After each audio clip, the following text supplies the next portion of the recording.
this way. Turn it off. Say Mason. Order. Note on attendance, all members are here except for Lauren Gabriel. And then, do we have anyone here for public comment? Yes, yeah, we're, I know you probably want to speak, so I was gonna, very good. And just, for public comment, each speaker is limited to 3 minutes. We expect comments to be civil, disrespectful, or disruptive behavior will not be tolerated. And I can. So my name is Pam Chadbourne. I live a block and a half from here. And I've probably gone to more council authority board and committee meetings than anybody else I know. So here I am to talk to you tonight. I've told other boards this, and I'll tell you something similar. We're here for public service. You're spending public money. Public money is used to support what you do. You should do work, and it should serve the public good. It's the only reason you're here.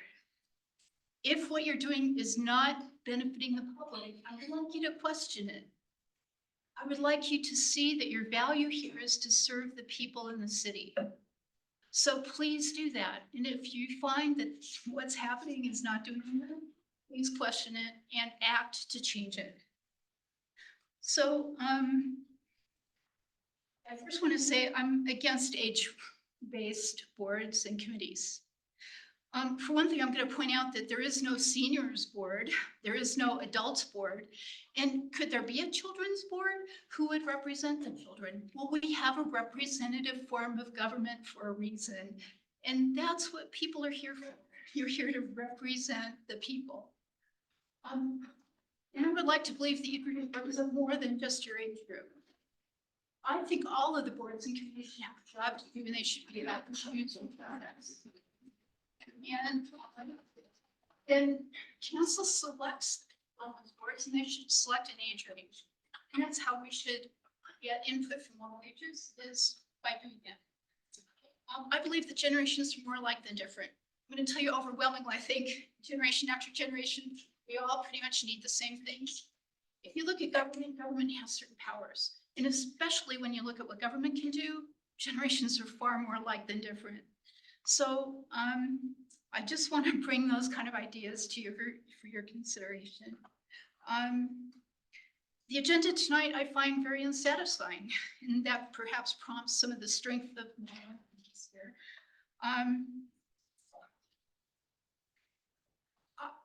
Why would this board meet with Economic Development and Business Chamber, but not, let's say, North Littleton Promise, or some medical services, or a senior group? Why not? That's not even on there. I find this a really biased approach, and I really question its value again to the service of the city. It almost looks like the board is perpetuating itself rather than doing things that are going to serve the public good. And so I think I've beaten that topic to death. Please consider what I'm talking about as you see what's put before you. Act if you're not serving the public good. Thanks so much.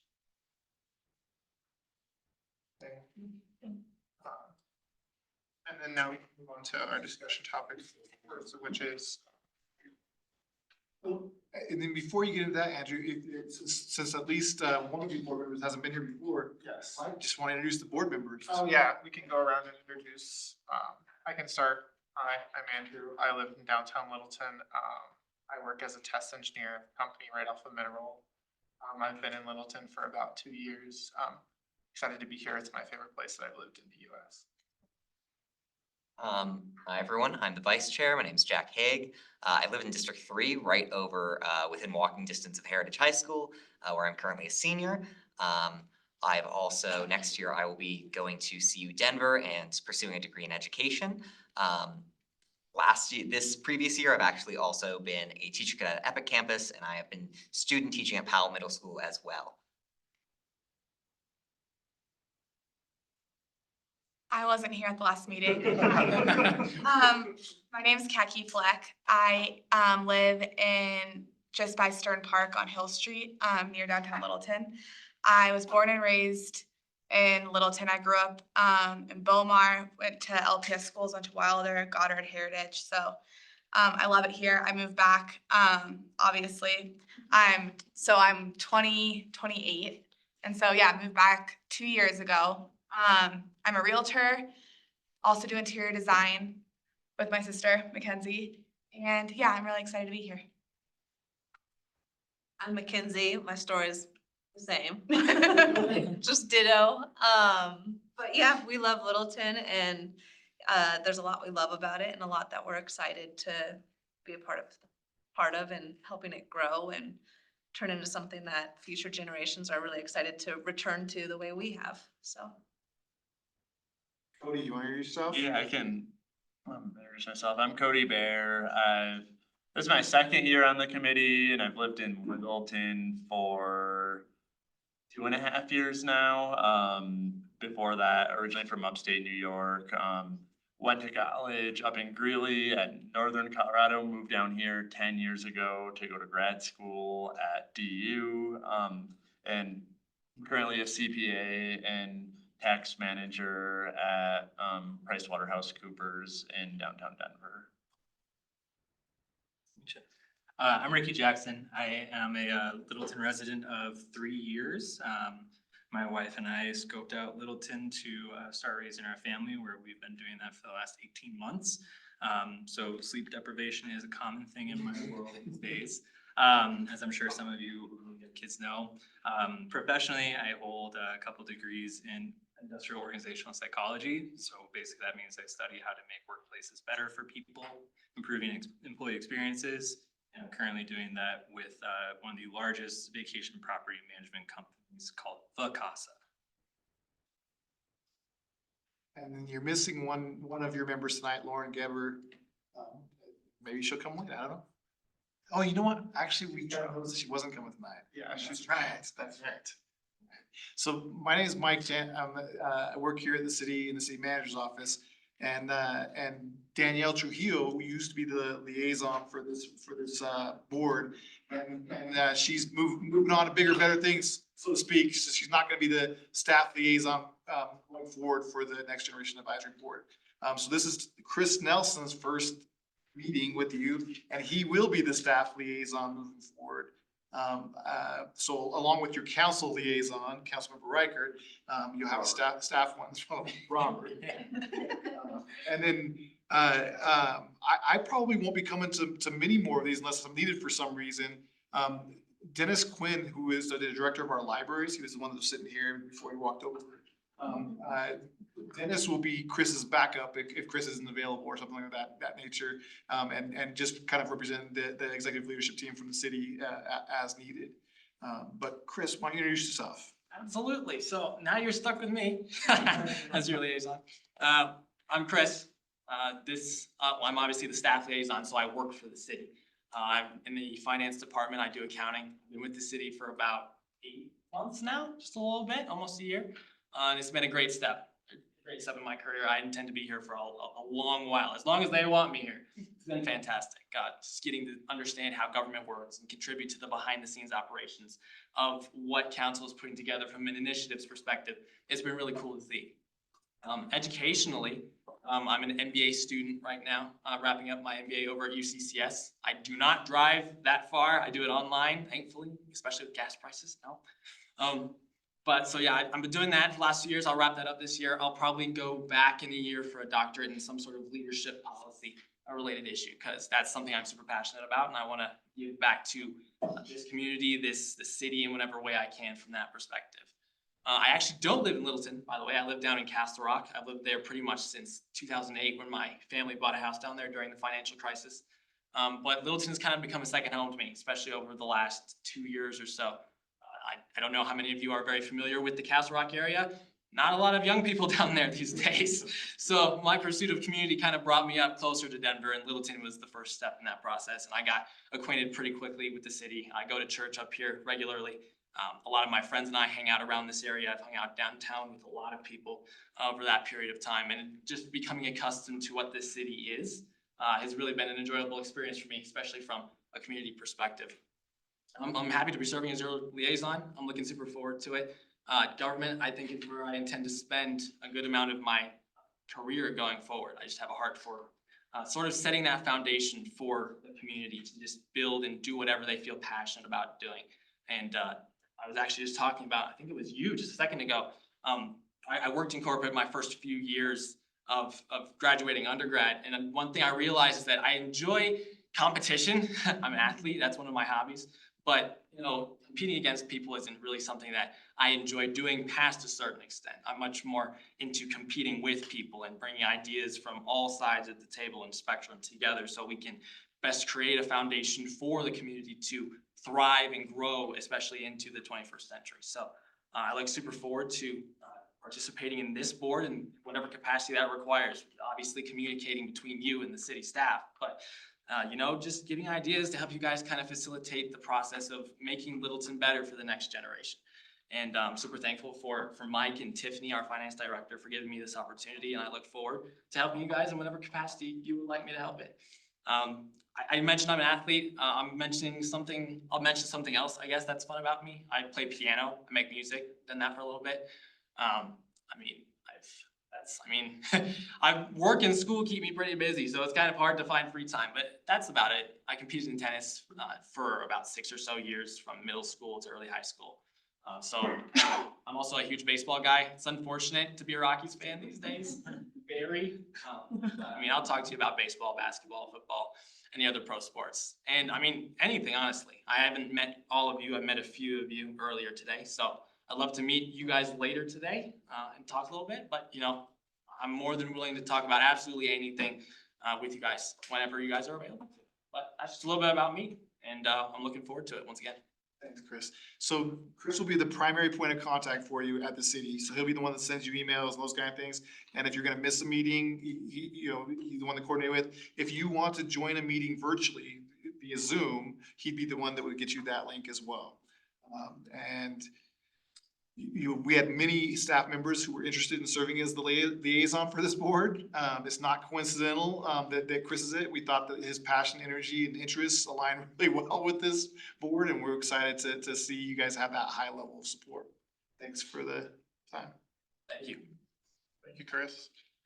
From that, we can move into the introductions and the possible collaboration opportunities. I'll just go down the list. We can start with the folks from Vibrant Littleton. It's us. So we're Vibrant Littleton, kind of a community advocacy group. We're here really just trying to be positive and collaborative, really add this air of doing the highlight on things the council and the city are doing well, while also advocating for a really successful future. Also big advocates of things like pedestrian safety, bike safety, additional access in that space, something that we're very much passionate about. Did a lot of work around safer streets initiatives throughout the city.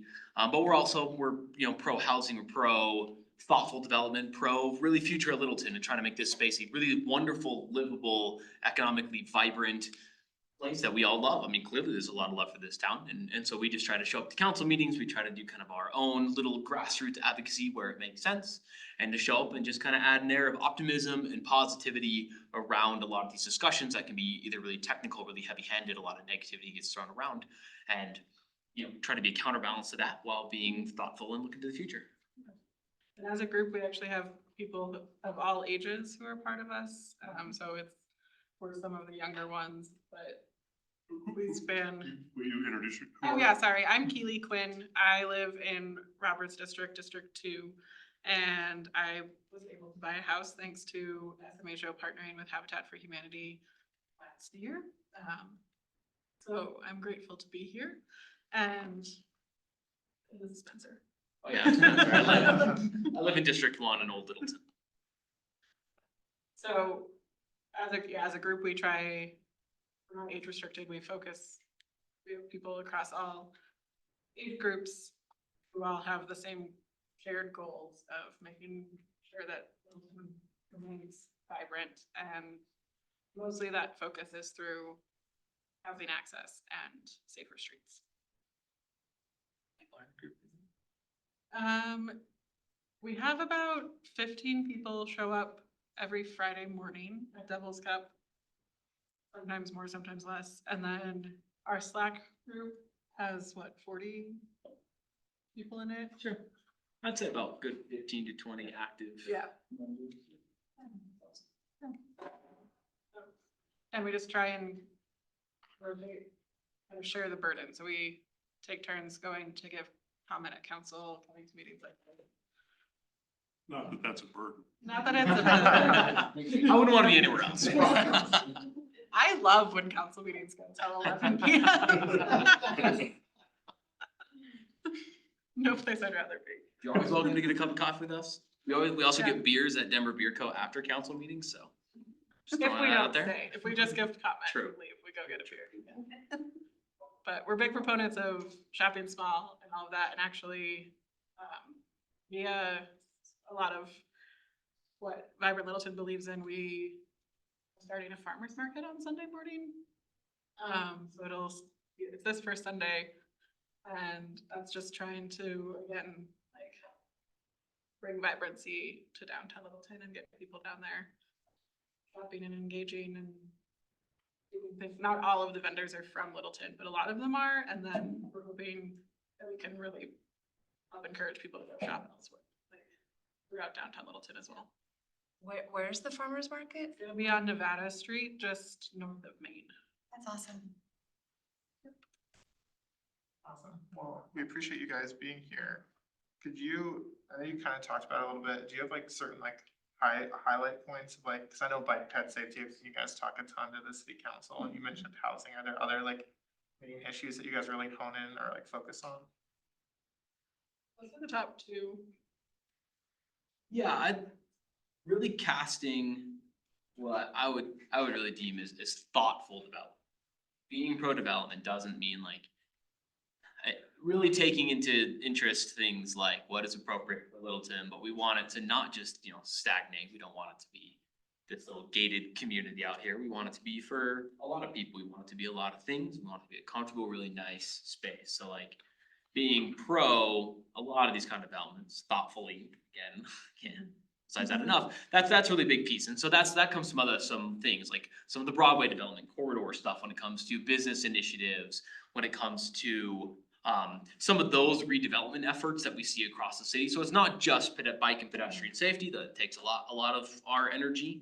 It's not just kind of being pro housing as well, but just the general ecosystem is something we care about. And we have members that all have different passions and they kind of poke at different things and stuff. But I would say that really umbrellas a lot of what we do. It's just cultivating a really wonderful ecosystem, looking at the best of the towns that we really adore across Colorado, across the US, and trying to borrow bits and pieces from any and everything that we find to be really thoughtful and really amazing, and then trying to apply that to Littleton where it makes sense and in our own unique way. And we had Jenny from the DDA come and share with us about what they're working on and are trying to build more partnerships with Littleton, the historic downtown merchants, and a lot of those channels as well to help make an impact. Nice, that's awesome. Are there any like active initiatives that y'all are working on right now that we could be of assistance in advocating for to the city council or the city in general? Yeah, our current one is, as I just heard from a couple of us, as we are hiring the new director of public works.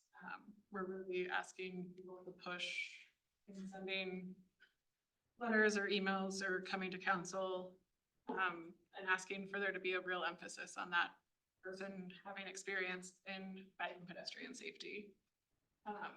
And how that can be incorporated right forward here in Littleton.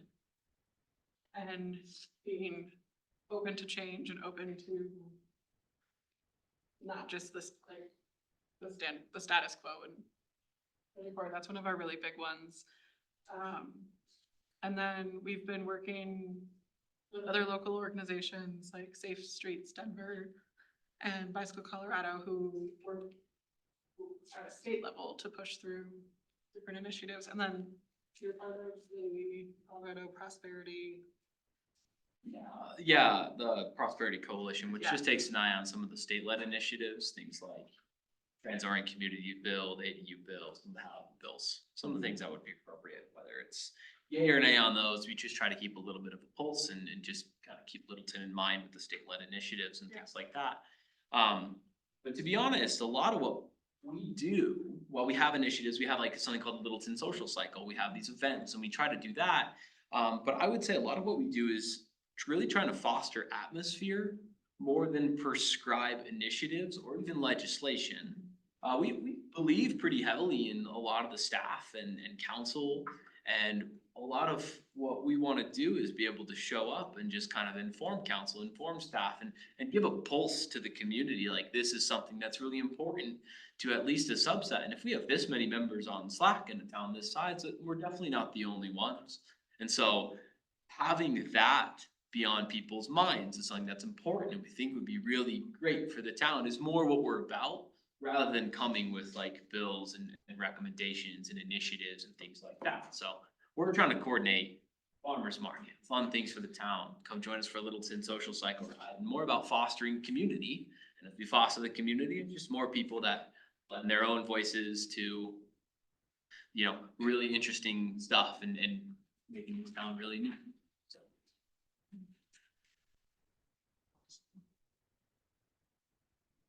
Does anyone else have any questions or things you wanna ask? Yeah, so it seems to me like, so your main three like focuses are bike and pet safety, like thoughtful development and fostering community. What ways do you want to see this committee address things like that?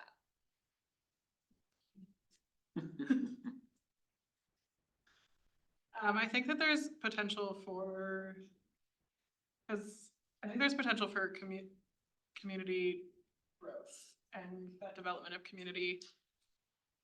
In partnership with, like, led by you all and perhaps in partnership with Vibrant Littleton. Just to add some more touch points, getting people of all ages, but also younger people, cause I know that we're here and we exist, but we're not always visible. And so different types of gatherings, I think it would be really interesting to see something like that come up, at a park, at the library, some sort of community events could be interesting. How do you get word out about your group and about your meetings and like the farmer's market? Like, how are you kind of spreading the word on that? Yeah, we use MailChimp for mass mailings, and then we're working on growing our social media platforms on Instagram and Facebook. So we just surpassed 500 people on our email list. Awesome. And our Instagram isn't quite that high. I haven't looked at the number recently, but so we try and keep up with like a monthly newsletter, but we're all volunteers. So We also got some sweet lawn signs. we got some. so- No, that's all good. Yeah. You can, there's still some available if you want email. I do wanna go back to your question Yeah. a little bit. One of the things that I've been kind of thinking about, especially as this world changes really quick, and like next gen to me is kind of always a moving target, right? Being thoughtful and considerate about what it really means, like what type of people, how do you attract young people now in relation to the Denver Metro, but in relation to the South Denver Metro? What are the kinds of people that Littleton attracts really well? What are the kind of things that Littleton is doing right now that is really appealing to these different age groups? Not existing within this vacuum. I think it's really easy for Littleton to look at like, what is Littleton doing in a vacuum? That's not true, right? We exist primarily within the South Metro ecosystem. What does that mean, right? What are the high income earners out here? What are the other places where they might settle down, where they might live, where they might spend their money, amenities, that kind of stuff? What does Littleton provide? It has this really amazing, novel, vibrant downtown. It's an incredible resource. But as you do staff recommendations, as you do council recommendations, what are the kind of things that you get to put forward and say, like, is this a resource that is going to be valuable to people in this 25 to 30 age group, this 30 to 35 age group, this whatever age group into the next 15, 20 something years? So there's really thoughtful, this is the committee to me as I look at stuff that's like, what are stuff we're doing now and what are the dynamics look for the city in the future for younger people, which is gonna be increasingly important, I think, especially as things like growth slow down nationally, right? We're having to compete more. Denver's having to compete more. Littleton's gonna have to compete more with places like Centennial and Castle Rock. So that's something that weighs on my mind. And I think that this committee in particular is a unique resource into that discussion for city and staff.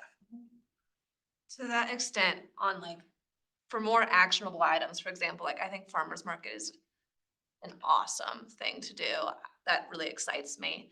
And I think it's done a lot for communities like 32nd Street and Highland Square, Pearl. It's been awesome. So for that, like, are you happy with the location? How are you finding vendors? Are you working with other people who have bigger social media accounts to reach out to the public? How can you take that to the next level, or what resource? Because those are actual actionable items. I feel like as a group, we could help source people or find contacts and take care of some of the steps that maybe as volunteers, people don't have time to do. So if it's a little more spread out, but, so I guess that's my question, more specifics to some How of we the can help. projects.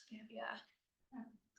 I think that as projects come up, that's something that we could take into consideration is reaching out to you all and asking for access to your networks. The farmer's market, for instance, has been very grassroots. I go to a lot of markets. I've done farmers markets in the past, and then one of our other members who owns Juniper Seed Mercantile has done a ton of farmers markets too. So through those networks, we found the vendors, and then we just kind of figured out on our own how to get a permit to close the street and all of those different things. And so I'm excited about it. I'm happy with it, but moving forward, we want to expand to do it every week, Sunday next year or something like that.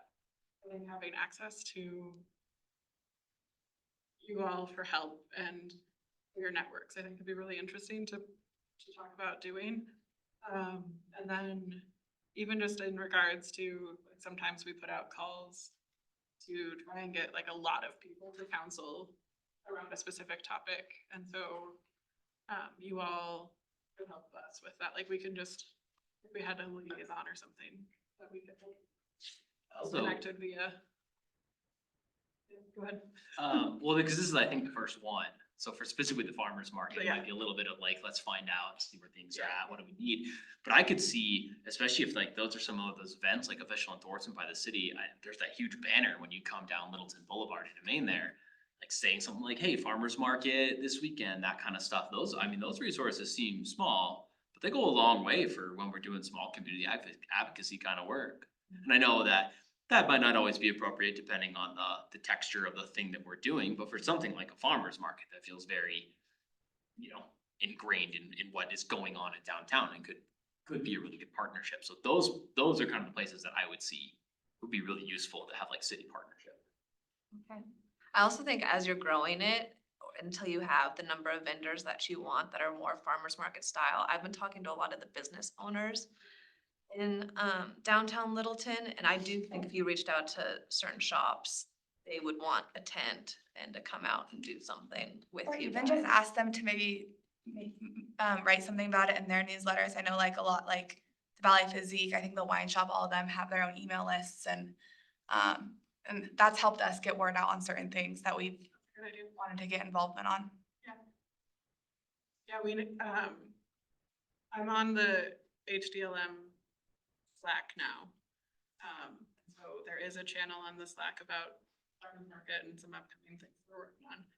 So there is that connection. So, we're gonna be stamping people's hands who attend, and then there's a set of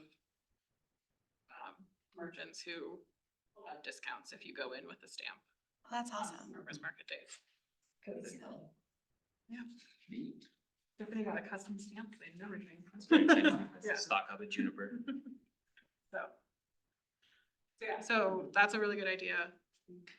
But yeah, just having the city's too. Well, apparently there's a huge waiting list for those banners on Main Street. Oh, yeah, that makes a lot of sense. Yeah. It takes about a year in advance to get it up there. It's kind of premium retail. Yeah. Yes. Yeah, I learned that recently.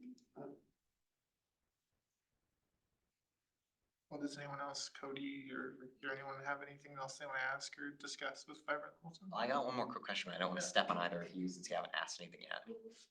Yeah, so I'm just wondering, so with either community building or with like bike and pet safety. Have you guys done anything with ACC or with Littleton Public Schools or with any of the private schools in Littleton with either of those or advocacy? Not yet.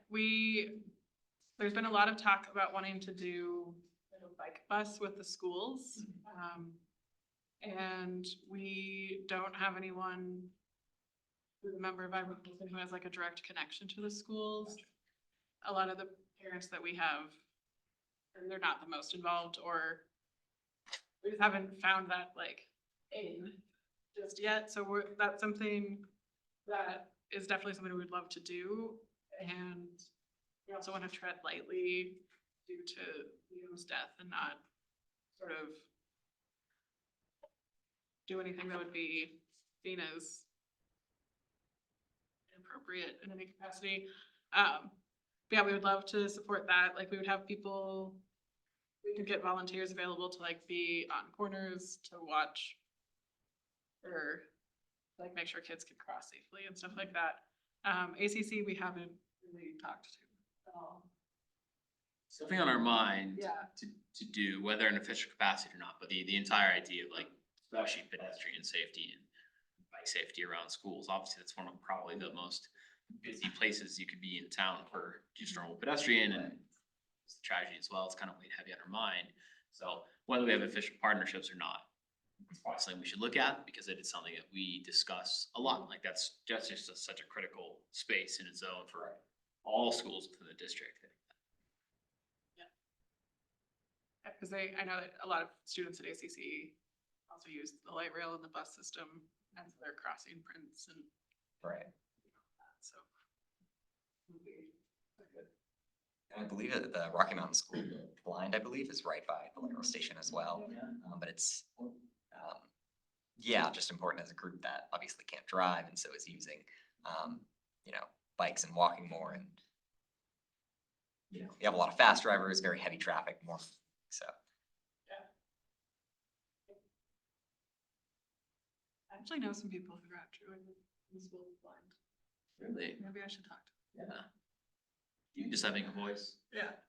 Yeah. Again, we're trying to walk that line of, we're not trying to be like a hardcore political organization, we're kind of a community grassroots type of organization. That we're appropriate, we make the voices, so if that's like a thing that they wanna partner us with, or just like, hey, what are your thoughts? We have a lot of people with really extensive expertise on things like infrastructure, who've done a lot of research and things like that, so happy to be a resource for the city, happy to be a resource for any of these organizations by kind of deploying our members and just saying, hey, here's the research I've done, we have a whole long list of cities and amazing places that have done it really well. And so we can kind of, use that as a baseline, tailor as we need. And I think that's kind of a good capacity for us as well. You guys are up to 547 on Insta. Ooh. Nice. Running out of the water over here. It's not me that got you there. Rats, I was just about to add you on as friend. You can, but you're welcome, but I am part of I got you from 546 to 547. It counts. Yeah, I think, hearing what you guys are coming with, I think there's a lot of positive energy from that. And I think we'll probably be speaking on behalf of the group a little bit, is there's a way to like kind of consolidate, like we're already kind of discussing about like, hey, these are kind of our top 3 or 4, whatever it might be, that we think our partnership is really helpful in. Cause then, going back to even those, members on the Slack channel that maybe don't, see too often, right? Maybe that's not engage them and kind of pick their brain so we can continue that support through it. I think would be, really interesting, because I mean, your reach is quite large right now. I think that's fantastic. We can, kind of support some of those stronger lines that will only help the spread further.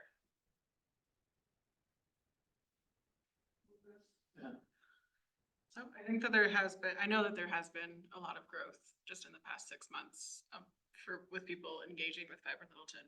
Yeah. So it's been an exciting year. If you want a yard sign, just. I don't know if you saw, Littleton got the 2nd best place to live in Colorado award from USA. Yeah. Oh. I Pretty didn't see nice, that. yeah. It is nice here. Second to Grand Junction. Oh, geez. Grand Junction got number one. They did mention that Littleton probably would have won if it was less expensive. Alright, fine. Sounds like first to me. Sounds like a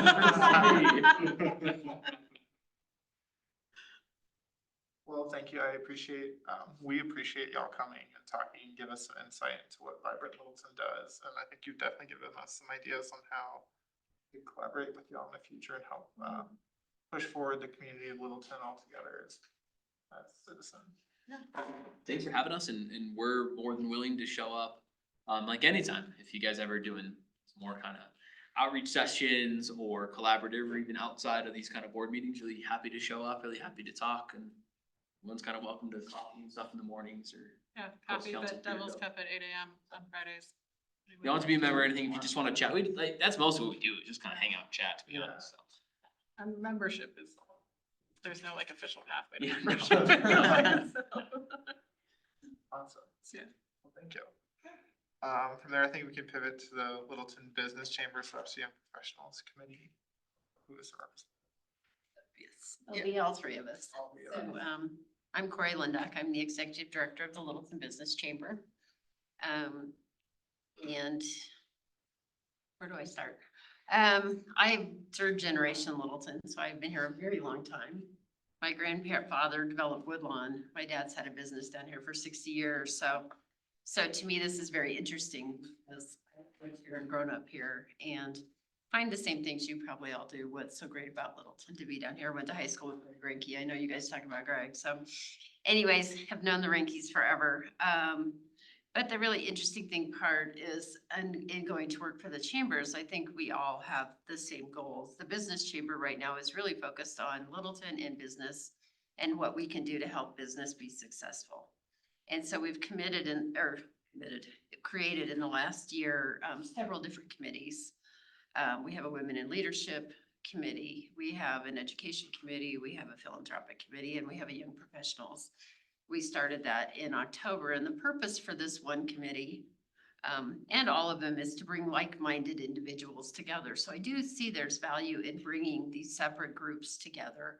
We do have a chamber networking event every month where everyone is invited.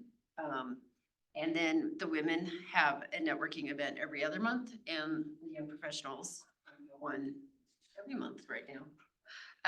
So they're really taking the lead on that. And I think what I find important about it is all of us are getting older and we need somebody to come up and take the ranks for us. You know, you can talk to Greg with all the events we do down here. You can talk with Robert over here. You know, we need you guys to step up and be the next generation. So bringing up these leaders, bringing up people not only within the chamber, but within the community is really a goal of this committee. Because our board obviously was started by 5 businessmen in 2017. They're all about my age, so we all went to high school about the same time. And so, you know, we're gonna wanna retire soon. So our goal is to really build that next generation of leaders to come through and help us not only in our businesses, but in the community and the chamber. So I see real value in having these different groups.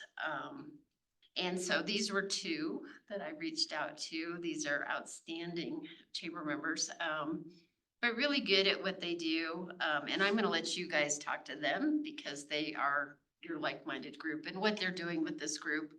But I guess what we would say as a chamber, before I turn it over to them, is we welcome you guys to their events or any of our events as well. You know, it's just bringing people together to different businesses. And in respect to what you were talking about with the farmer's market, we have had farmer's markets before in downtown Littleton. We had one on Nevada years ago. The reason it went away, which most people don't know this, is because we had a really thriving one in the same place you're using right now. We had agreed to let people use food stamps because we do have a lot of Section C housing. And we had merchants that complained and had it shut down because we were bringing the wrong people to Littleton. So that was why it went away. So very interesting stories. If you've been around a long time, there are a lot of stories. So glad to see it's coming back. Tiffany came to, we have a restaurant hospitality committee meeting. Tiffany came and spoke to it Monday, and we're also bringing in some of our chamber members that are down here to be a part of the farmer's market. And Zoe with Callies is gonna do tacos, breakfast burritos, and so really trying to put together, you're on our chamber calendar already for the farmer's market. So all of us are pushing that out. So I think you've already got that grassroots start on that. So really happy to see you all doing that again. I will let these two introduce themselves. My name is Jamie Crow. I work with the city of Littleton, do economic development, so you'll get to hear from me now and right after this. And Sam, I'll let you introduce yourself real quick. I'm Sam Lucero. I'm the store manager at the Littleton Silver Stem Fine Canvas right down on Littleton Boulevard. And just went to a couple of the after hours, what are they called? Business after hours. Business hours. And I loved it. And I just want to educate the community about why we're here and you know, join a group with them. And I think there's some amazing people out there, and we all have the same interests in our community. So I want to help with them. Yeah, we kind of created this committee just to support the up and coming generations in the workforce. I think we're still in, you know, early stages, as Corey said. We very loosely started in October, but really kind of started after the first of the year here. And mostly just doing, you know, standard networking. You know, we've gone to Denver Beer Co. and the Social Barn Lounge, but we're trying to mix it up a little bit. Have some speed networking events. So we have one at the Cherry Cricket on Thursday, May 23rd from 4:30 to 6 if anyone wants to join. And then kind of getting an idea of what would be helpful for young professionals. Would that be some sort of training? Is networking good? So then you can talk about the issues that you're going through, you're facing at your job, and kind of how you move forward in those, and just getting a feel for what would be helpful for people. So I think that's kind of where we're at right now with the committee. And there's so many different type of people, different jobs, different industries, and everyone just has these great ideas, and the networking is amazing. We've met so many great people with really neat jobs. I didn't even know Julie's job existed until I met her. And then we've, you know, have photographers and real estate. It's so well-rounded, and we have a lot of people who have used their connections that they've met for different things, and so it's just really exciting. In the chamber as a whole, we sent out a survey last week. And I think we've had 80 responses. We're looking at training for the chamber in general, and it looks like we're gonna be doing monthly. We've sent out 12 topics. The top two have been leadership and marketing, soft skills, which we did a social, a networking lunch and learn, and people seem to really like that. We're seeing that some younger people, especially during COVID, working from home and different things, are struggling to do some of the networking. So we have leads groups where people can come in and meet a small group of like 12, build that network, and then go to the bigger events, you know, kind of a soft way in. We have ambassadors that call every new member, and we'll either meet with them or talk with them on the phone. So you've got a soft touch when you come in, just to help, you know, with those skills. Some people aren't as outgoing as some of us sitting here that can just do it. But, you know, it's hard to get out there and make friends sometimes. And so it's a nice way. We've come up with different ways to do that. So training is big for all of our committees, obviously in different areas. We've got different corporate trainers that are gonna volunteer to come in and help do those. So we're looking at different times. And I think at the last event, we talked a little bit, maybe this group, you know, our regular chamber after hours is 4 to 6. But maybe this group, because you are people with young families or different things, maybe they need to look at doing coffee or maybe doing a lunch. And I think the goal is after July, because they already have these next couple months set, we look at doing a breakfast or a coffee meeting. We'd look at doing a lunch and doing different events with speakers and really see where this group is gonna fall into its right spot. You know, the chamber is new enough, we're kind of trying everything right now to see where we fit and what's gonna be the best. So really, it's up to everybody, working together to decide what's gonna be the best for this committee, but the chamber is in full support of building this group and building leaders within the community.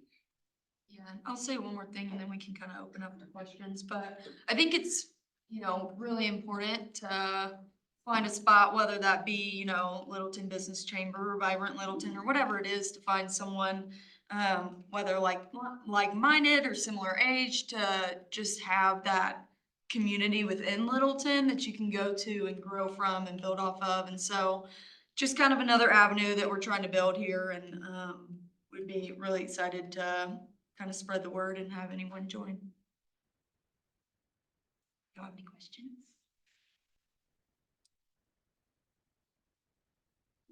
I can go around one. A couple questions. I was like, are you guys primarily focused on like downtown Littleton? Are you all of Littleton, or what is the Littleton Business Chamber like primarily? The entire city, but we have members from the whole South Metro area. Okay, awesome. Over the entire city. That is one of the differences that I explain probably daily. So you've got the Littleton merchants, it's not Hoodlum anymore, but LMA, which is down here. And then you've got the Downtown Development Authority, which is also down here, focusing on this area.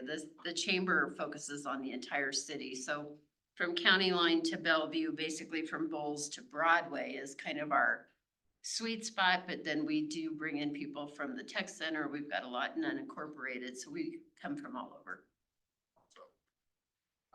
And then like a follow-up question, I just want to get a little bit of clarity of, you said like the primary focus you have is like community building, and then also like making sure that like supporting the businesses and their growth, is that correct?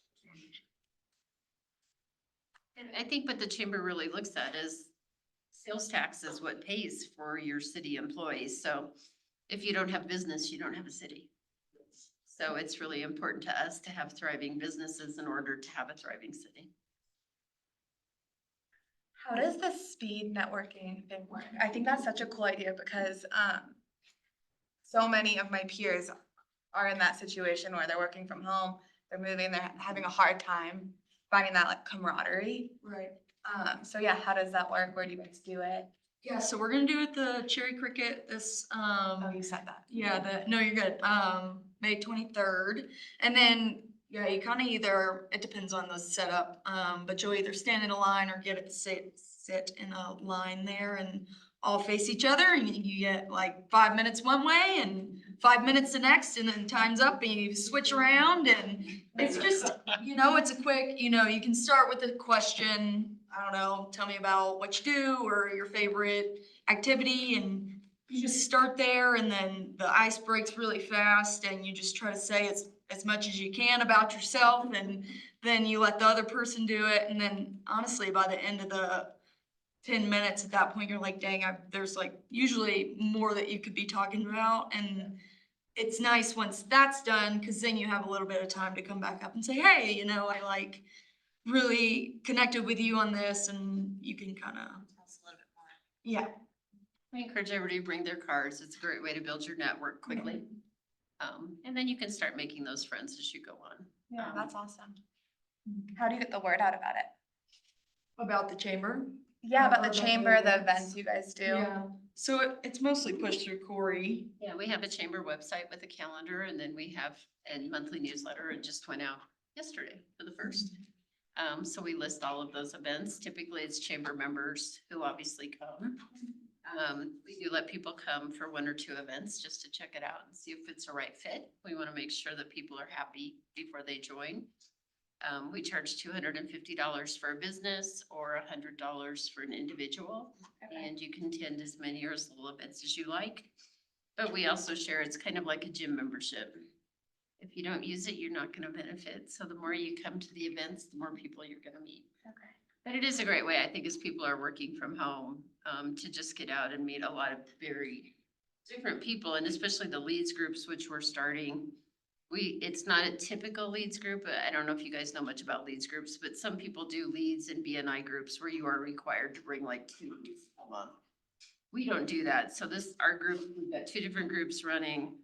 They each meet twice a month, and it's really about organically building those relationships. And they do little activities. We've got leaders who come in and do a little bit of training, different ways to network, different ways to market your business.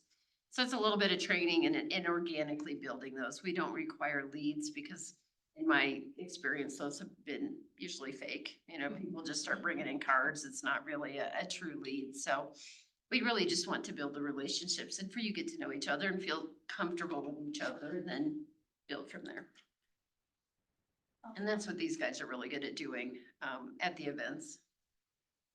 Had a lot of fun too. We've done pinball. We've gone to different businesses and just had drinks and got to know each other. And really learning about who does what, where. It's new Littleton. Have you seen an impact on your personal business? At my business, yes, we've seen a lot. She gave a chamber discount. She gave a chamber discount. Definitely using it. So, yeah.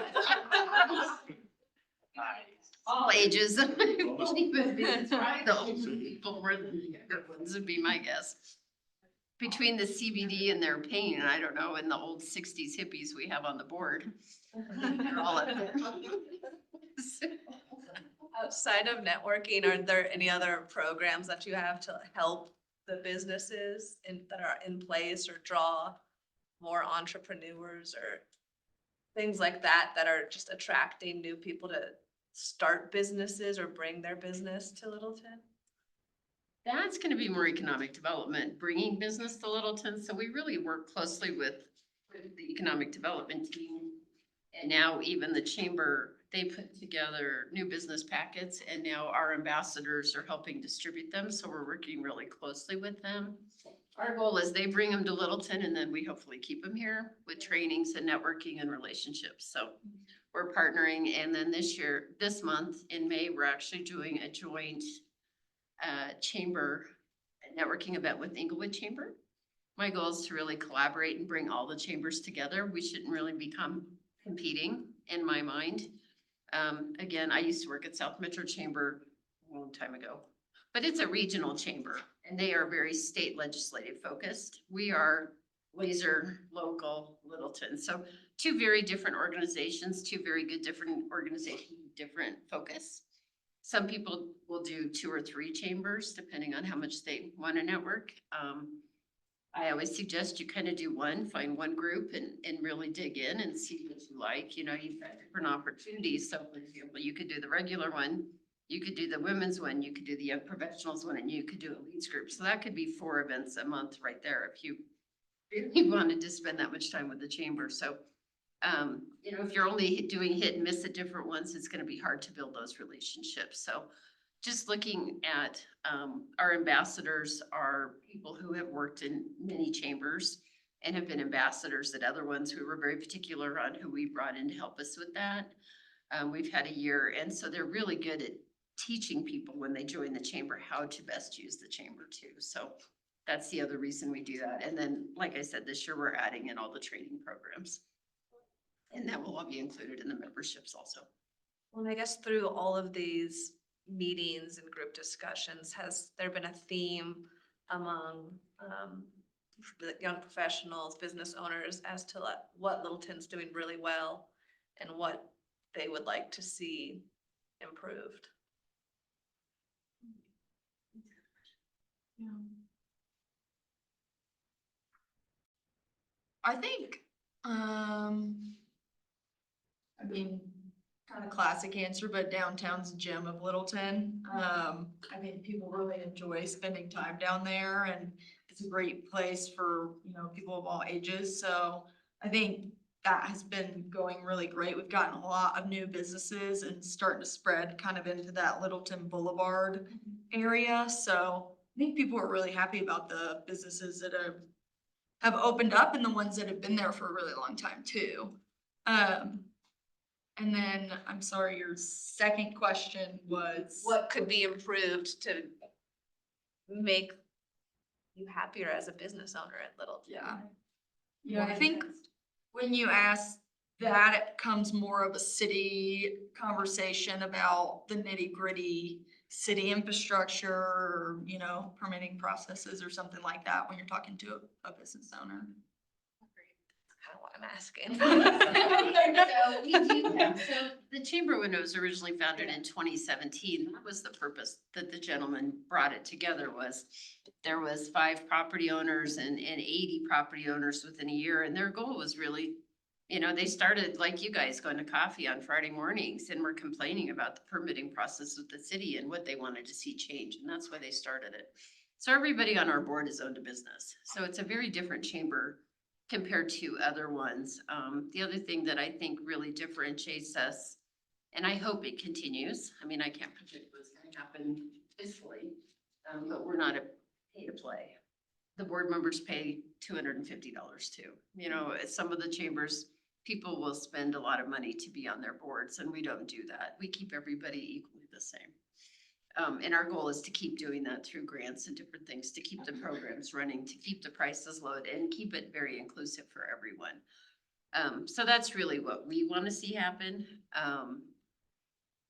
You know, I can't predict what tomorrow is going to be, but we certainly listen to the businesses. Sam was having an issue, her and Stan at Silverstem. They came to me. I was able to go to Jamie, and we've been able to help work some of those things out. So with our connections and working so closely with the city when a business has a concern, they're pretty comfortable coming to us, and we have C-level, we call them C-level quarterly meetings where we bring in different city people. We keep the groups to about 16. We just build these dialogues and conversations. We've had city council there. We had Mike and Jim Becklenberg, our city manager there. We've had the police chief there. And it's just, again, building those relationships with property and business owners with these people in the city that they feel comfortable then that they can call if they have a problem. So really, we're just trying to build those channels of communication, and really, I think that's the best way we can do that, not only within the businesses in the city, but also within the other chambers and all the businesses. One little funny side note on the restaurant committee, they've become very organized. And so we started last year, they decided to do restaurant week. First time we'd done restaurant week. And it was crazy. It was successful, even as many mistakes as we made. But the funny part is now all of these restaurants have a text line. So if one has a dine and dash, they send out a picture, and now they've kind of got this whole little circuit going between all the restaurants, and then Officer Bouchard and everybody who's down here is in it. And so there was a serious one a couple weeks ago. There was a young girl, about 12-year-old, with an older man who was at one restaurant, and the waitress overheard some of the conversation, and they were headed up to another restaurant. They think she was being trafficked. They were able to get the police involved. And so just building this communication is, I'm hoping, I get worried because now I guess some of the girls, the young girls that were working were following this guy down the street, waiting for the officers. And I guess I worry about people getting hurt, you know, so we had him go talk to him about, you know, let the police do their job. But this communication now between the restaurants, they're really supporting each other. And so that's what I love seeing. And I think these guys will do this too, as this group builds. You know, we're building these text lines. They've got their own communication, their own committee things. And it's just nice to be able to build that level of trust and communication. My understanding is the city's made some investments in the chamber. Yes. Well, the city, so we can back up on that. So we have 2 grants. One is a nonprofit and one was ARPA funds. So it was federal funds that came through the city. But, well, I guess that was before my time. But I think I take that, I guess this is a question, I take that as an indication that the city has a Absolutely. positive relationship. Oh, we have a very positive relationship. That was all I was Yes, trying to say. yes. So right now we are able to do this. That's how we did a rebrand on the chamber, and how I was hired was because of these 2 grants. Obviously at $250, and basically during COVID, the chamber kind of went away, and we started supporting the DDA, getting that passed. And we helped work on weekends on Main. Kind of jumped in here and helped with that. I had been on the Merchants Association board for 16 years. So kind of helping with that, and we started the car cruise and just did a few things to kind of keep things going down here.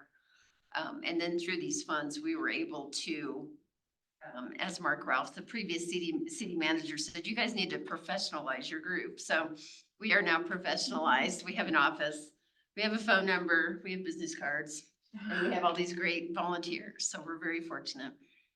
One of the really good things about the business chamber and then the HYPE committee too is some young entrepreneurs, management, people in any kind of leadership that are looking for, you know, they might not have come across certain obstacles before, but other people have. So being able to connect with those people, it's huge, because then you're like, oh, I never thought of that. That's amazing. Who do I get in touch with? How do I get to that? And when you have different people that can lead you in that direction, you know, it really helps everybody. So other than like the cost of membership, are your members, or like, are there any rules on who can be a member? It's just any businesses and individuals? Legal business. I hope so. Okay. We had to verify that at one meeting. Actually, legal businesses can join, yes. And then kind of similar to Mackenzie's question is, so what ways do you think this committee could support businesses in Littleton? And especially, I think a lot of this conversation has been geared towards downtown. And don't get me wrong, I love downtown Littleton, it's great, but also supporting businesses in other parts of the city, like Aspen Grove, Little Boulevard, Broadway. Yeah, I think, well, in the like economic development brain, it's mostly workforce supporting businesses through this channel. So, you know, advancing your younger, employees and giving them opportunities to grow. I know that even outside of this committee, like the Women in Business or Women in Leadership, they just held a conference last week. And so businesses saying like, hey, take this time off of work to go learn something at this conference. You know, if we get to a place where we have some sort of conference or trainings or whatever, allowing employees to use that as a pathway of growth, as kind of a stepping stone into their, you know, their career. We did have 20 teachers and staff from, students from Epic there. Oh, that's great, yeah. It was, If you were to ask the same question you asked them about what have you done with LPS, they're great partners and. Yeah. we work a lot with Epic. In your entrepreneurship and business. Same with ACC for that matter. Yes. Oh, that's great. A lot with ACC as well. So you guys, it seems like you do a lot to get people from LPS and ACC into jobs. No, not necessarily into jobs necessarily, but like, you know, improving the workforce in Littleton. Learning options and stuff, I mean, you can. I would say maybe what we did, I would say, is more mentoring. We had 16 business owners or employees go in and mentor the entrepreneur teams this year. I was one of the mentors.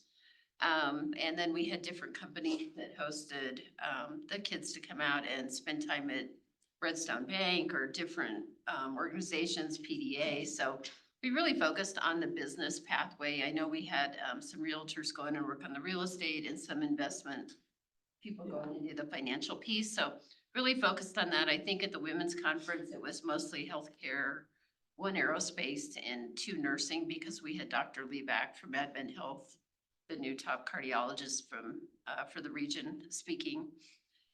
She was there, and then some other ones, and I think that was why they ended up with more of that group coming in. But we really try to work with everybody. We spent a lot of time at Epic. I spent a lot of time at Epic.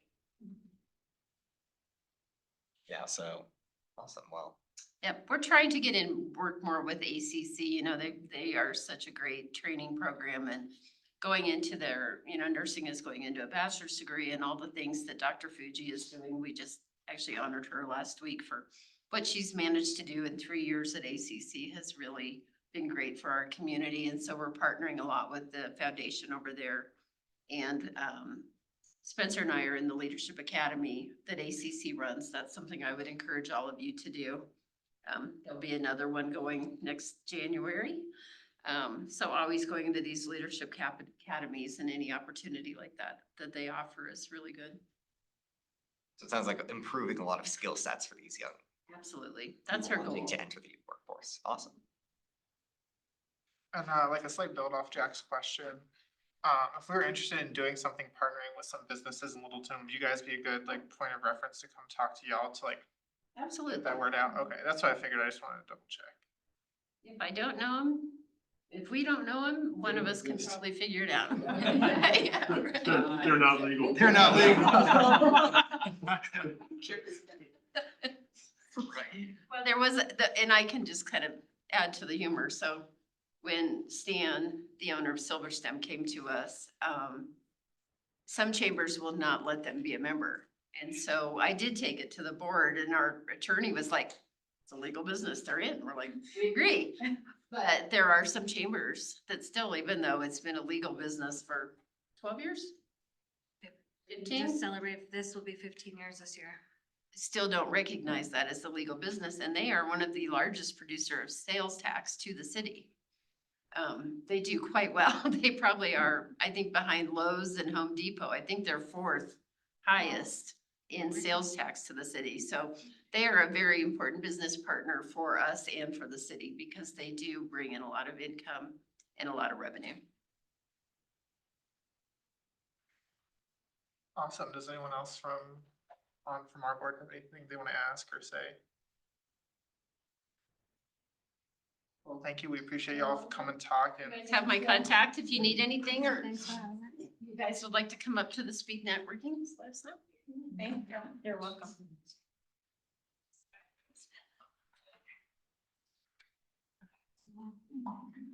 now we're just gonna move on.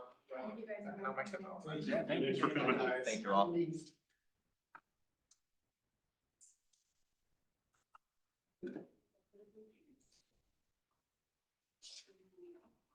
Wow, Schmancy. yeah.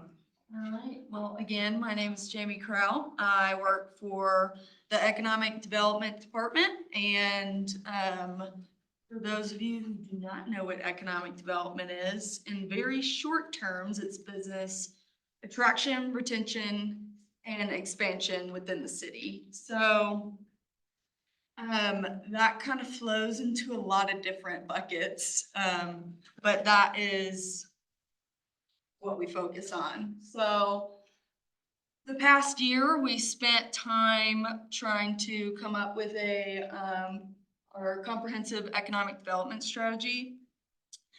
In short terms, we call it a SEDS.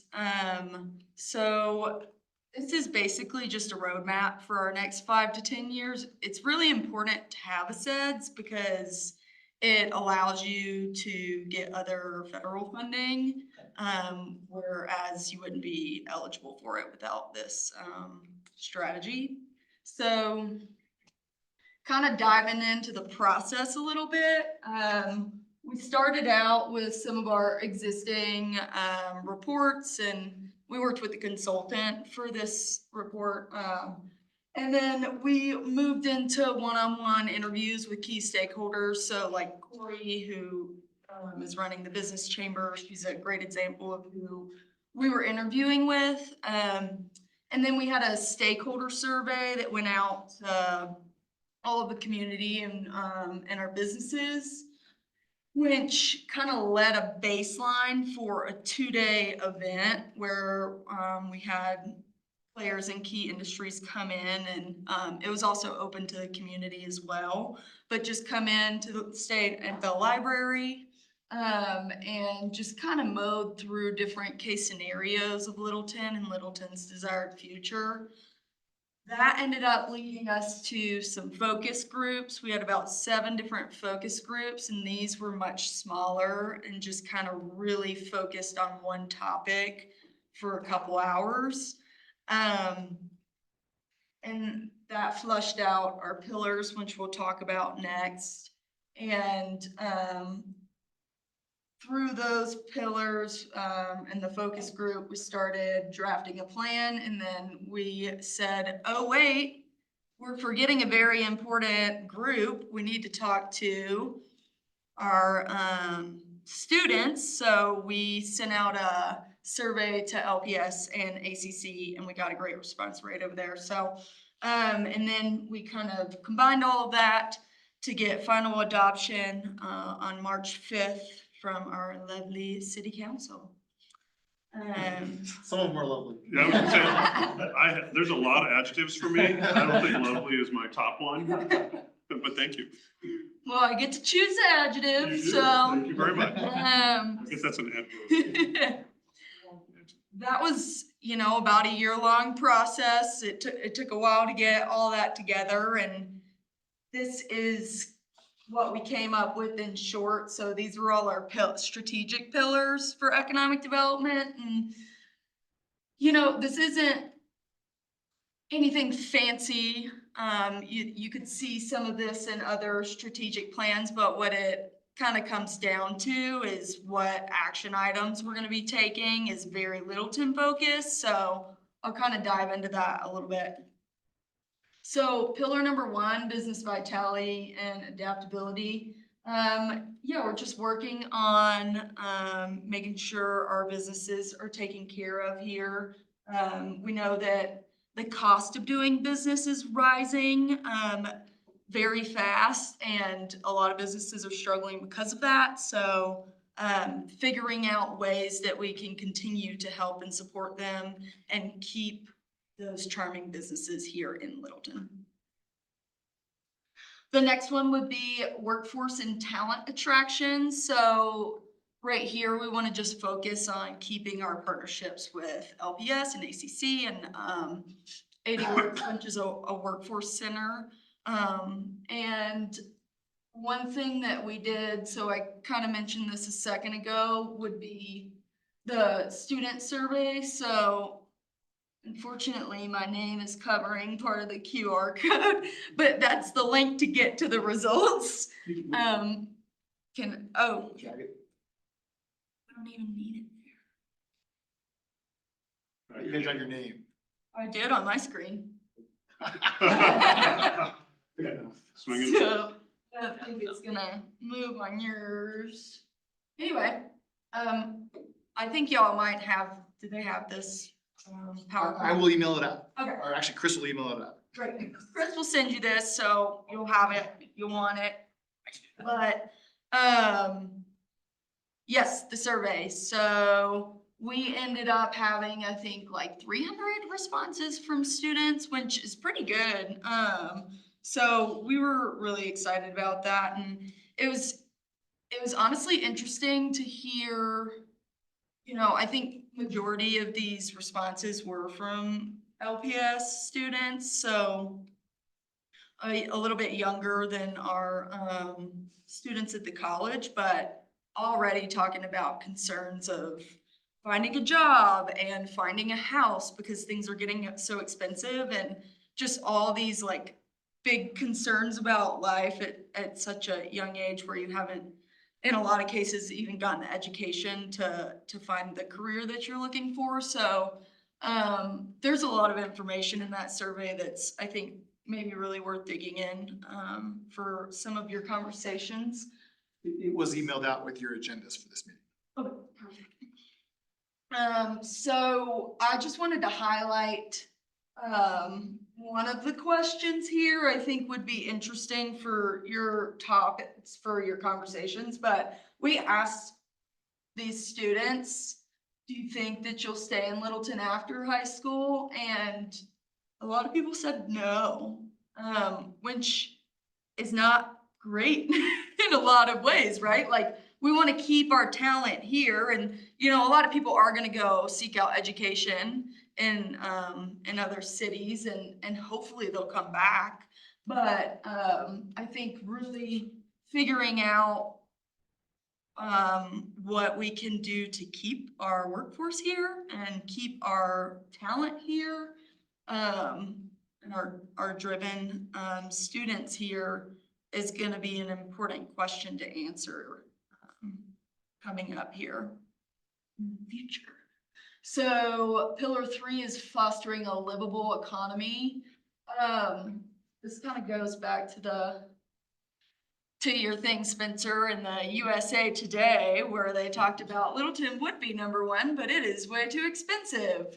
How do we keep, Littleton a place where everyone of any generation or demographic can live and work here, and they can afford to do that?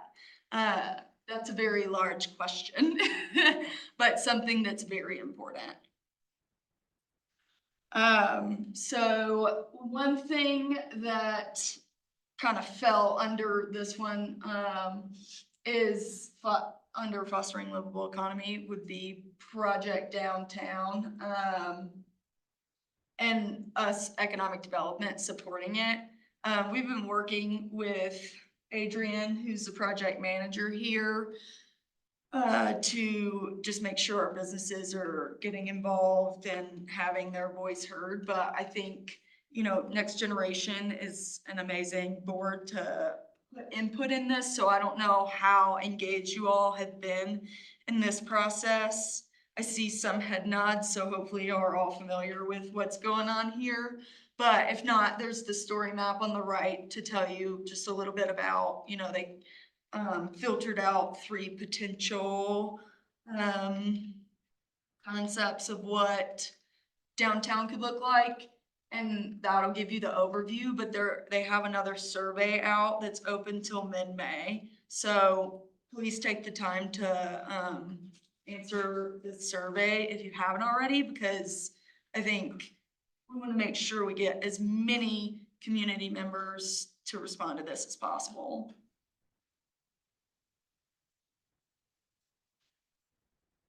All right, pillar number 4, enhancing historic character and cultural fabric. So this will be kind of focused on, well, this one's a big one for us, but we've already spoken to the Arts and Culture Board and the Historic Preservation Board for this. And as I had kind of mentioned earlier, you know, downtown, so we have Broadway and Santa Fe, and Littleton Boulevard kind of flushes into downtown. And it's a key entrance there. And there's been a lot of movement to kind of develop that area and activate it a little bit more. And that's been intentional and natural. You know, we have Lost Coffee that's an amazing spot to go hang out, and then right across the street, Littleton Brewery's gonna be over there. And so our city council has made it sure that we plan for this future growth, right? And so that will be a Littleton Boulevard plan that our community development department will be focusing on, but economic development will be supporting them. So we're gonna do a study over there. And that will begin in the coming months, but I think there will be this will be a long process, and it will not all be finished this year, but it'll be very important for the development of that. And then we will be working on helping with tourism strategies. I don't know if you all have heard about the Visit Littleton campaign that's gone out, but we'll be supporting communications and keeping those businesses up to date. And in 2025, into 2024, early 2025, we'll be doing an arts and culture economic impact study. Arts and culture is a major driver in Colorado's economy. I don't think many people realize that they outproduce sports, our sports teams and our skiing in high dollars. And so, and Littleton has a ton of arts and culture. So we are going to look in that and work with our Arts and Culture Board to make sure we can emphasize on it and support in any way possible. And then in 2026, we will be conducting a boutique hotel feasibility study, because everybody loves downtown and people want to stay here, but there's not currently a spot for them to do that. So we would love to figure out if that's something that is feasible. Okay.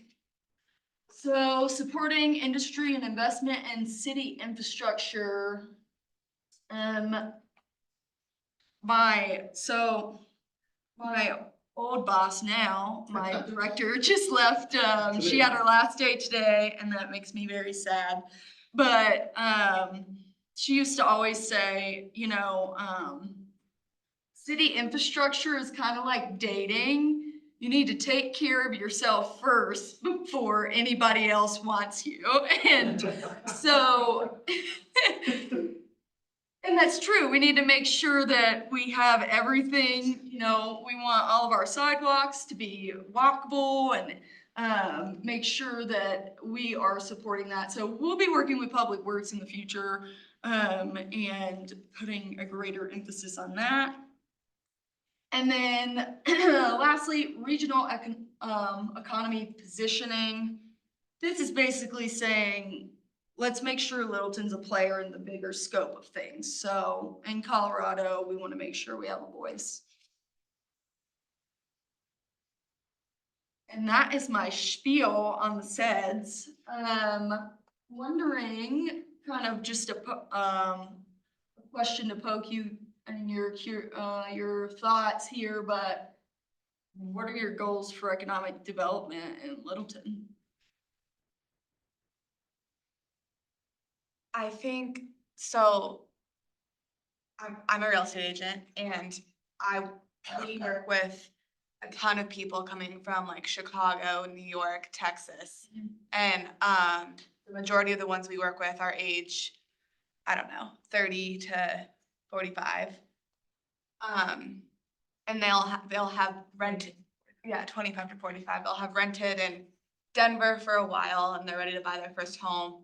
They get priced out of Denver and immediately they're looking, Westminster's a big one. They're looking in Thornton, Arvada. And no, people really like, we don't get a ton of people being like, we want to move south.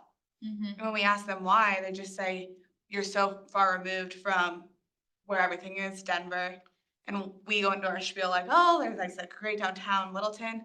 Nobody knows that we have this cool, like historic downtown Littleton. Nobody knows about the restaurants and the cool events here. And so I think, I think it is kind of economic development as far as like branding it. Yeah, So the marketing behind it. Yeah, the marketing behind it and the way it's branded, I don't think speaks to the historic nature of the city.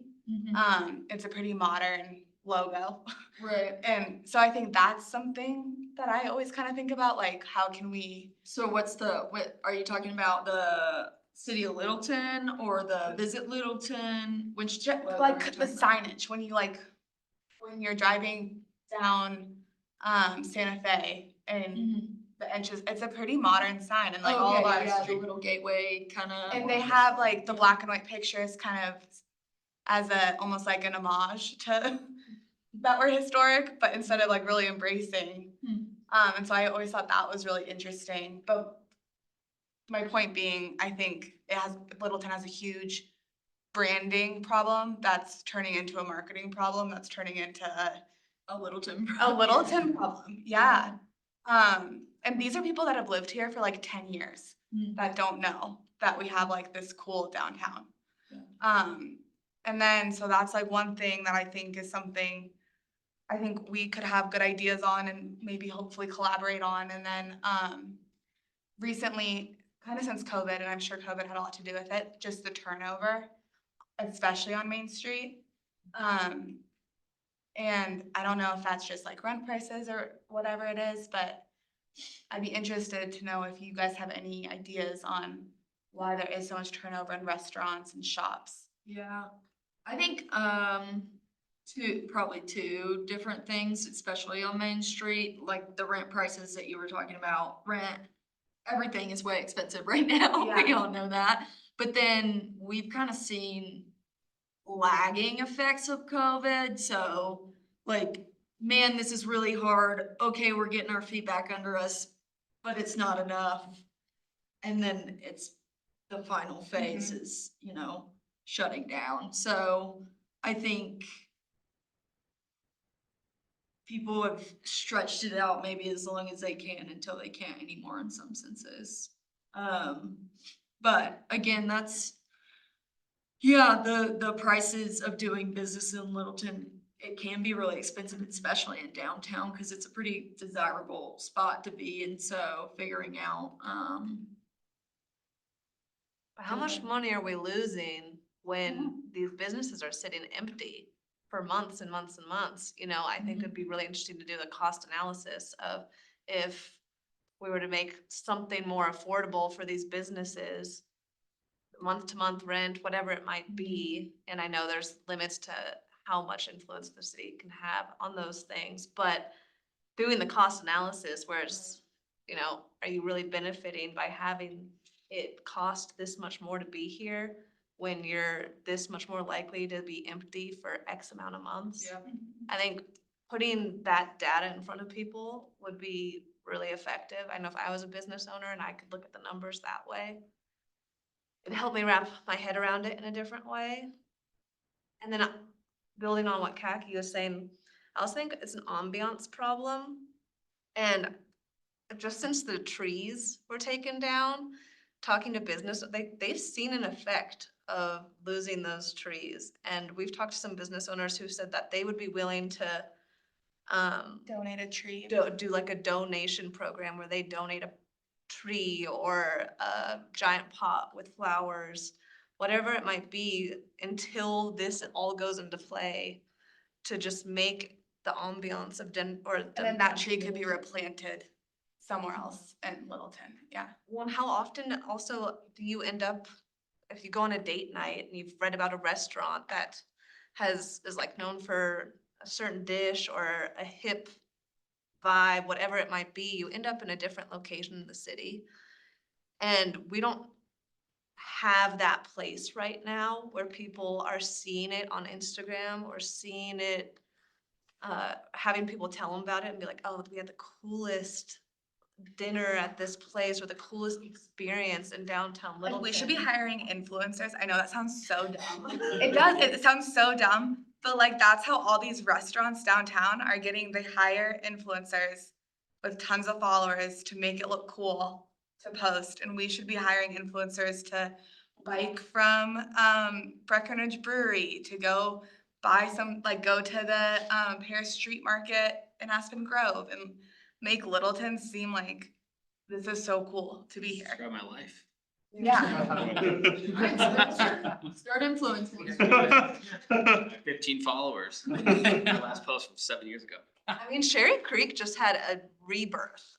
And all of a sudden it's attracting a ton of young people, and it's because they have these hip bars and restaurants that are being promoted via things like social media. And the traffic down there, the increase in traffic is absolutely unbelievable. And they don't have huge trees everywhere, but they do have beautiful pots and plants. And it makes a difference when you can go sit somewhere and be happy to just sit and enjoy your coffee.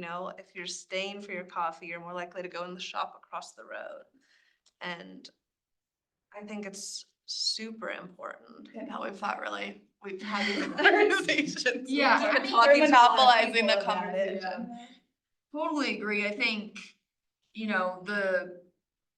that is the hope of this project downtown, which, it can't come soon enough for some people, and some people are not super excited to go through the growing pain of it, but, we're moving forward, right? And I think Littleton is, doing work to get there. I know the DDA, has had conversations about the trees. I don't know where they've landed on that, but it seems like that is more in their wheelhouse at this point in time. They definitely have a budget for flowers. Huh. They definitely have a budget for flowers. We approved their budget. I think it's 15,000 for flowers. Yeah. Wow. So, Where are they?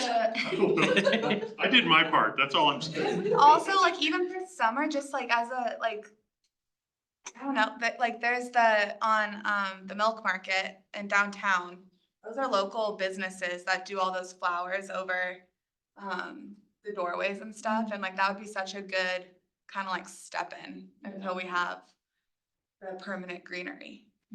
Kind of draw. I also think, I know, we talk about networking events, things like, Wash Park has the volleyball tournaments. Things like that are great networking opportunities that are a lot easier for a lot of people to sign up for. Because, Like the active. yeah, there's not the pressure of, Yeah.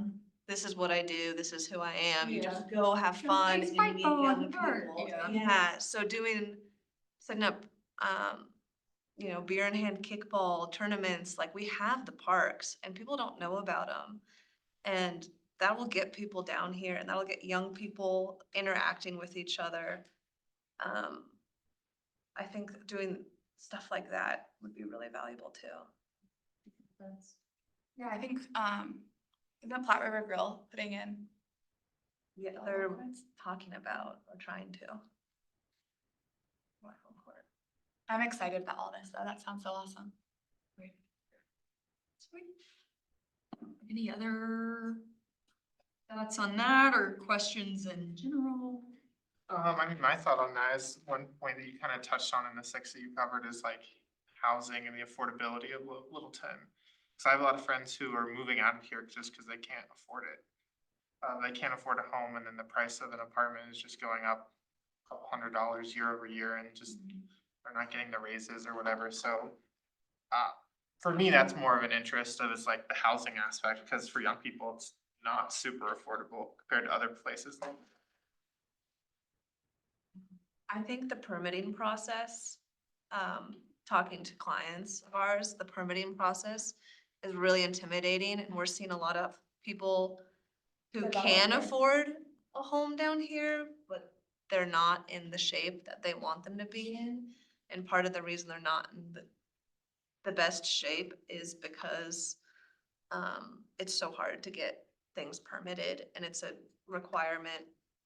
I'm not saying it shouldn't be because I know insurance is starting to make it a requirement too, but if there's a way to figure out a permitting process, it would make a lot more homes more attractive to people and it would make it more affordable. Cause you need to pull permits to do something as simple as install an egress window in Littleton.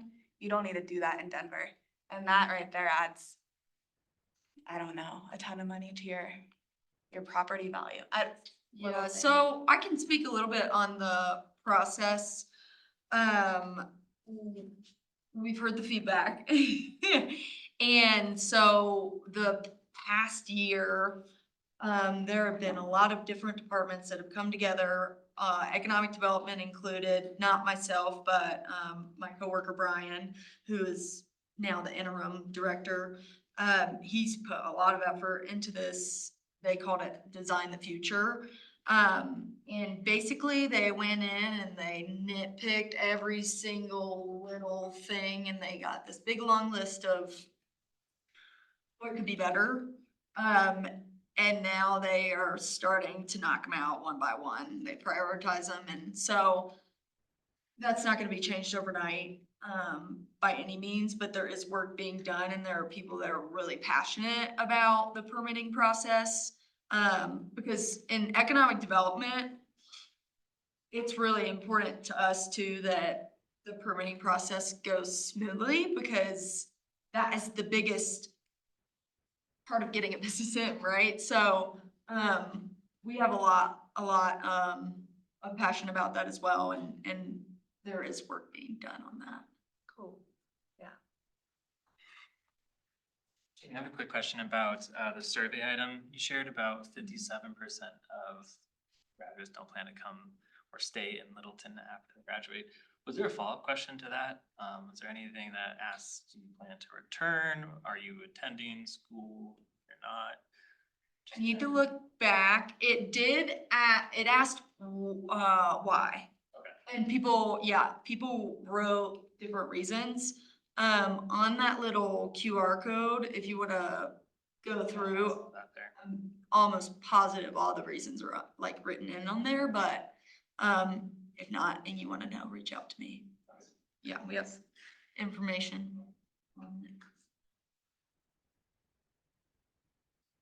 So kind of building off of, your question is, like, what was the method for outreach for that survey to reach, students in Littleton? So for ACC, it went out in their like different newsletters, and their teachers shared it with their students. And then for LPS, we actually couldn't get approval for each individual school, but we did get approval for Epic. So it went out through Epic. Yeah, it was, I was really pleased with participation, but my review was it was kind of skewed a little bit towards Littleton students, and Littleton high school students, or a group of the participants in the survey. Well, I know just from personal experience, Heritage is very picky with what they put in their newsletter, but, Yeah, so it didn't go to it only went to Epic because we Right. couldn't get approval. yeah, and then after that, has the city come to any conclusions or like things to think about for trying to retain more of those? I know the one big thing that comes to mind is the cost of housing and transportation. Just because I know, like, talking to other people who would like to live in Littleton, but who are considering like moving to other cities, like, even like personally, like my sister has considered living in Littleton, but has, probably is going to stay living in Colorado Springs just because it's less expensive. But so not only addressing cost of living, but also other factors to try and retain students from LPS and ACC for living in Littleton. Yeah, I think, the biggest hurdle maybe would be, workforce here, because, I mean, when you look at the scope of all the jobs that we have, it's predominantly small business here in Littleton, which and healthcare, in a city that's very expensive, it's very hard to afford something when you're working for a smaller business in a lot of times. And so, having some more established, kind of like primary employers, and having a balance of that, because we know our niche is small businesses and we want to support them. And we also need to make sure that we have jobs that have, living wages for people, and trying to figure out a balance between that. So, no solidified answer for you right now, but that's kind of where we're at with that, is that workforce piece. This is a half-baked idea, so forgive it, but. Sam's already left. But it could be kind of cool, cause I mean, I know we have like real estate offices in Littleton, we have law offices. What other kind of like different businesses where it could be cool to sponsor like a apprenticeship program for the summer that goes out to like LPS schools where they can maybe work at a law office or work at a real estate office and learn these different, like, get real life experiences, make real life connections. And I know that's completely up to like the individual businesses. But then at least these students are like leaving for college with one real world experience and two legitimate connections based in Littleton that when they graduate, they can tap into. I think Epic has done a really amazing job at that too. And, the mentorship that Corey was talking about, like, it's those different programs. Thank you for bringing that up, because I meant to speak on that a second ago. Economic Development and Littleton Business Chamber talked about that mentorship program before Epic was even up and running, and we were meeting about that a year before they were open, and with intent to like make sure that the students have, tangible access to these jobs and seeing what's in Littleton and what opportunities they can have. And I think Epic, they would be very open to digging in even deeper into that, just because the whole innovation campus is very geared towards finding your future career. And so, yeah. And even maybe tapping into DTC, because I know that's Centennial, but I mean, a ton of Littleton people drive, like, that's why you live in Littleton, is the commute to DTC is so easy. So like tapping into those bigger like insurance companies and businesses in there could help solve that. I mean, I know like, just from personal experience, like I'm in Epic's Future Educator Pathways, and we've probably had 6 or 7 people in our class are going to get summer jobs with Littleton's like SAC childcare program. And I know there are similar things for other pathways. I couldn't tell you what they are off the top of my head. But I think expanding those within Epic, and then also trying to do outreach to Littleton and Heritage High Schools, even though they are more selective about what they'll promote than Epic necessarily is, could be a big help with that. Is Littleton building a trade school? Epic is our trade school. Epic is the trade school. Oh, that's right, okay. And then I have more questions if we're moving on from the school topic, unless any of y'all have questions. No, and I was gonna suggest, do we wanna start moving along on our agenda some, because we still do have quite a few things, or we wanna move things to next meeting? Just so we're not here till 10 or 11 PM, because I don't think anyone wants that. I guess a better way to phrase this, do you guys wanna focus on this right now and then maybe lose like some of the stuff at the bottom, or do you guys wanna put a pen in this and continue on with what's on our agenda? I think my question would be just like, we have you as a captive audience right now, so like, That is if fair. we do move that to the future, like what point could we have talks between the board and you or somebody else who's with the Jamie will come economic as development? often as you invite her. So she'll come as often as you invite her. Every night.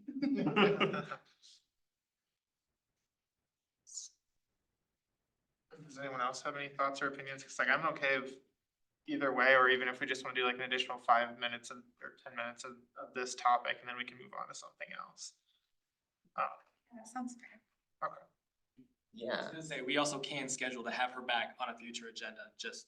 Yeah. So, no rush.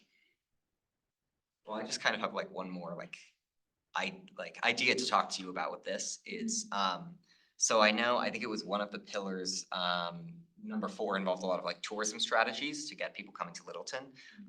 And to me, like the D line is such an asset for our community. And so I know like I and a lot of you all have probably taken it up to Denver for like events, like I went to like 4th of July last year in Civic Center Park.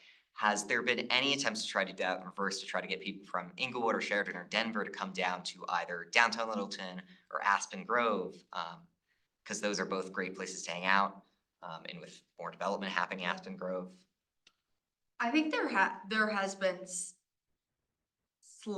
slightly, and I think not enough, because both of those are such an asset to the city.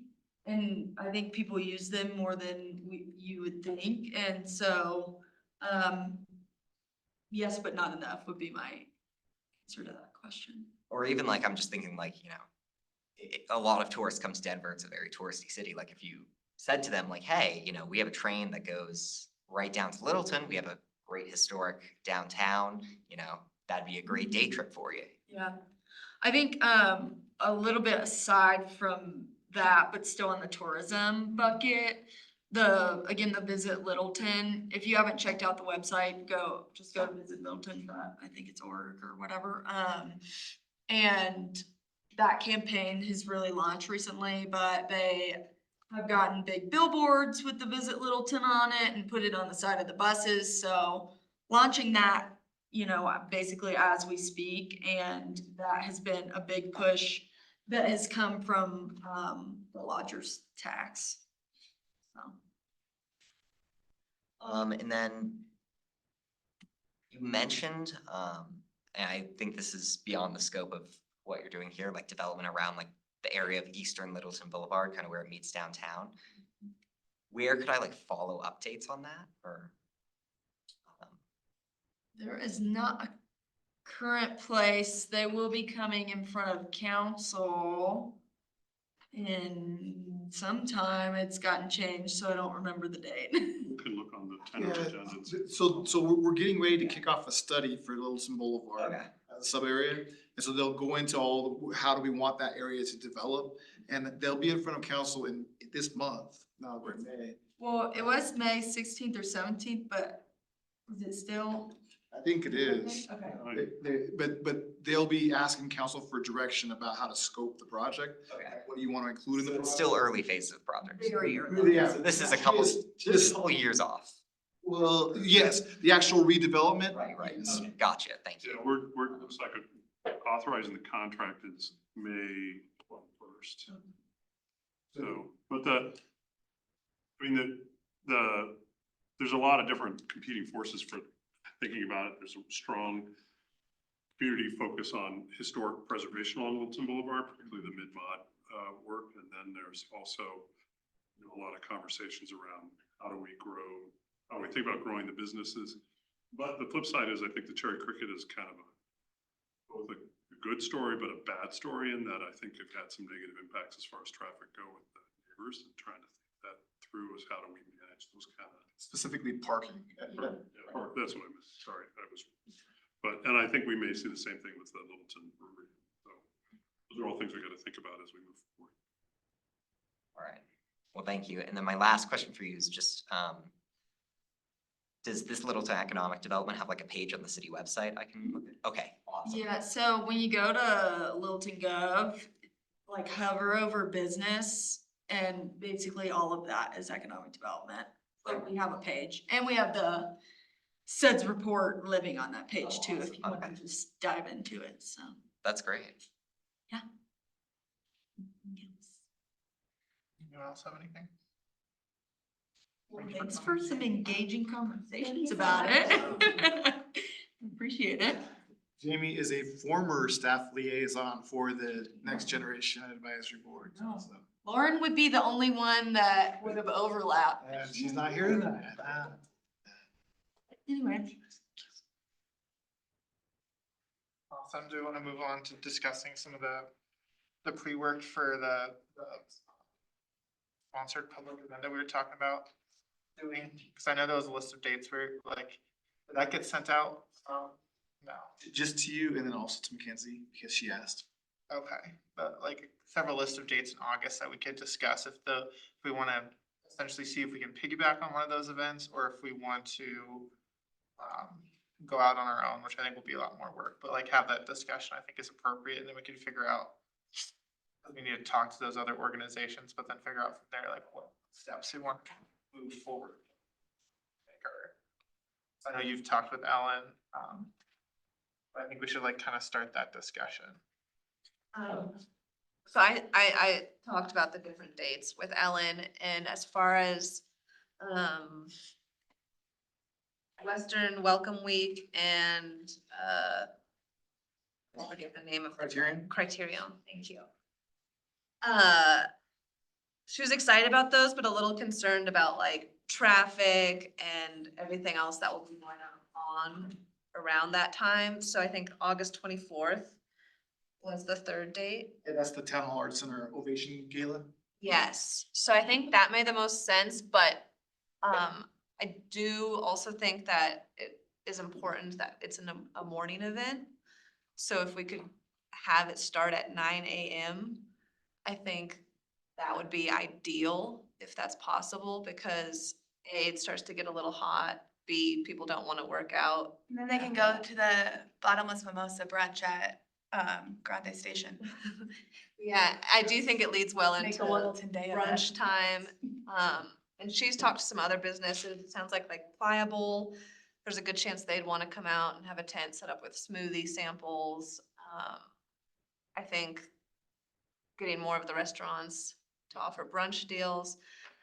Skin Essentials and White Oak, they might wanna do that's something for it, whether it's like a raffle prize, a package they put together, or they have a booth, or I don't know, that's something to brainstorm, is different ways to get those different businesses But they voiced interest. involved, but I think everyone's super interested along Main Street I in doing something. Definitely agree with you, what you said about Western Welcome Week and the Criterium, because I live in downtown and they shut down all the roads for the Criterium, so getting people in and out would be chaos on top of chaos.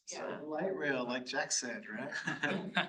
So is the plan for this event to be kind of like, I wasn't here last week, just trying to kind of get up to speed quick. It's like a public like expo where we promote like the businesses or what are we? It's a mix of trying to get people from the NJB's age demographic and just people in Littleton in general, like into downtown to kind of have a community building event, but then also we'll have opportunities to gather feedback from those individuals about what they like about the city's doing, what do they not like about the city, kind of like getting our own feedback from usually a demographic that's not super well represented when the city sends out surveys. Gotcha. That So makes sense. it's a combination of things. I think also like, yeah, getting direction from people in our demographic of what they want our board to be doing. You said, Mackenzie, you said it was August 24th was the, Probably the ideal day, as long as we could do it early. And 9 o'clock actually is a great time, because they need to start setting up their stuff early afternoon, so we could just close the street earlier.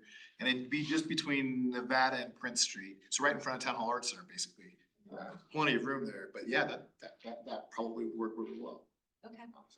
Yeah, and I think like, I mean, partnering with as many different people as we can to make it feel like a really fun event, like having baggies, I don't know, that people can take, stuff like that. I spoke You don't with, mean like silver stem bag. If you want it to be a really a really well-attended event. That did not come from the elected officials, that. So- I Not a talked bad to idea. Spellbooks too, not about this particular event, but just, I know they're trying to get the word out more, so I'm, that they're there. And so I know they're kind of itching to be involved in something, so I can reach out to them too. Is there like a list we could use of businesses that are already involved in that, in either West Welcome Week or Delirium or whenever we want to do this? And then contact people. I do not know, but I bet you the Littleton Business Chamber has Yeah, a Courtney good would do idea this. of. She knows.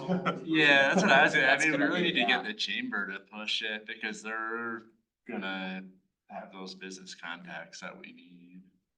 Yeah, I think that's a good idea, and then I also think we need to reach out, make sure we reach out to the Town Hall Arts Center and get the approval from them to use the road that they've blocked out. We don't have to get their approval. We don't? So their permit will start like at noon.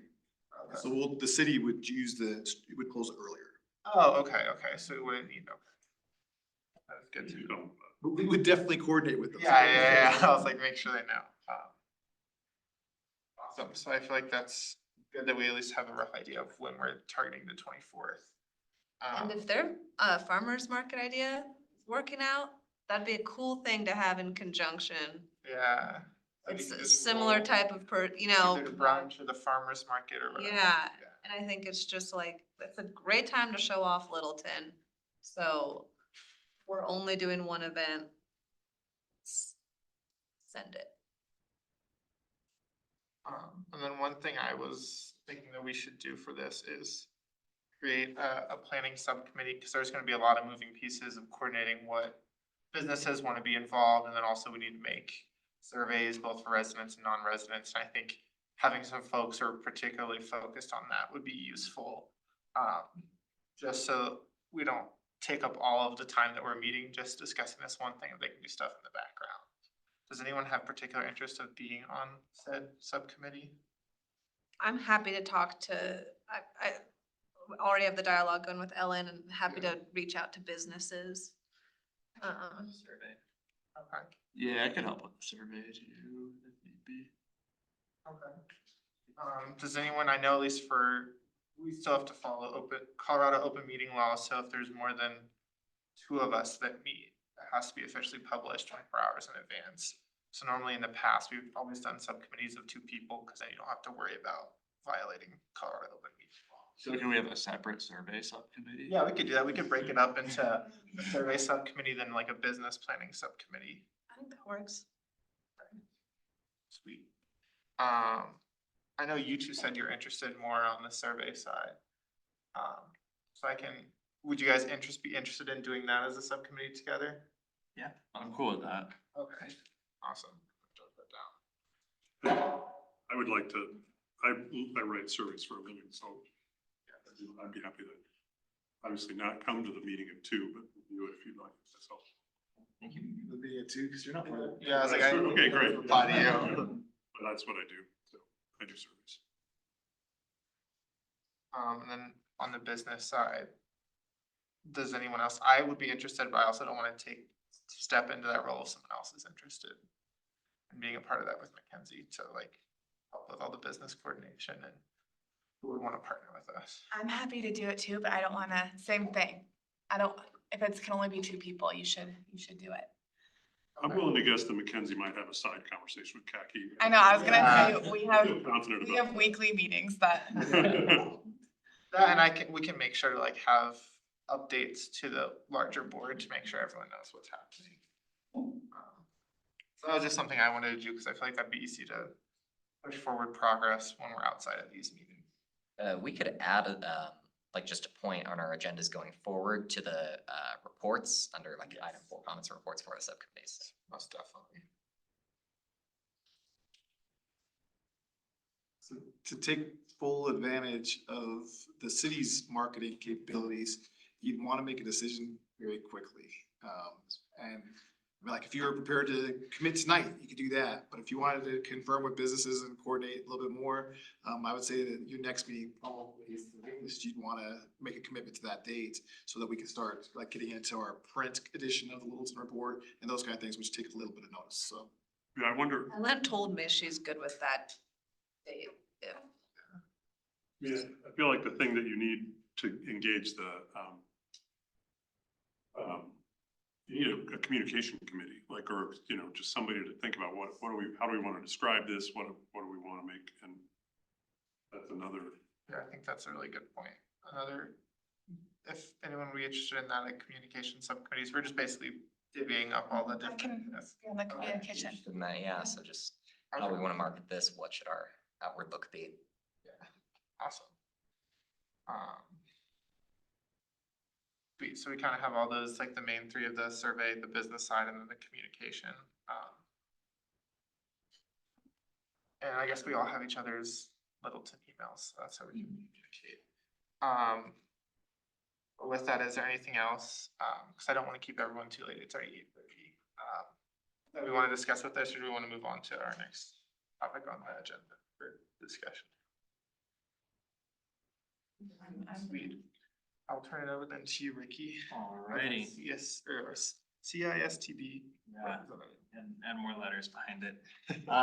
So yes, I am the, I guess, representative, from our board to kind of sit in on the capital improvement sales tax citizen review. We met, I guess it was probably two weeks ago, I think.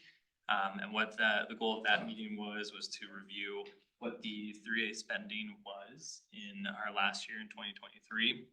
And basically what that was aimed to do is identify, did the spending that took place in 2023 line up with the verbiage from that legislature to continue moving forward. So there's a long discussion of, you know, where that spending took place.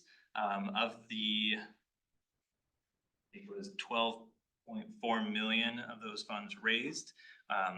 They actually were able to spend 5 million of it, and a lot of the reason that wasn't fully spent was really just due to staffing or project changes that took place. So it wasn't that we weren't able to meet that, we just had some other limitations or focuses that were prioritized. And a lot of that categorizes primarily in the street maintenance, is where we found that I think it was close to 2 million was spent, and so those were things like the speed bumps that were put in around downtown, which personally I think were a great investment in use of time. Elevated crosswalk. Yeah, elevated crosswalk, that's what it was. And then it looks like the other largest spend was the facilities capital maintenance, and you can explain a little bit more where that took place. This group has an idea of how it was. I'll get in trouble. I probably wouldn't be as accurate. Yeah. You're meeting again next week and solidifying a letter, which will have technical language and whatnot. So rather than me guessing, that's probably the best way to share it. So we'll put a hold on that, but ultimately what we were able to identify in our last meeting is that, that was the right spending, we were making the right investments to uphold that ballot language. And so what we will be doing, actually, let me pause there.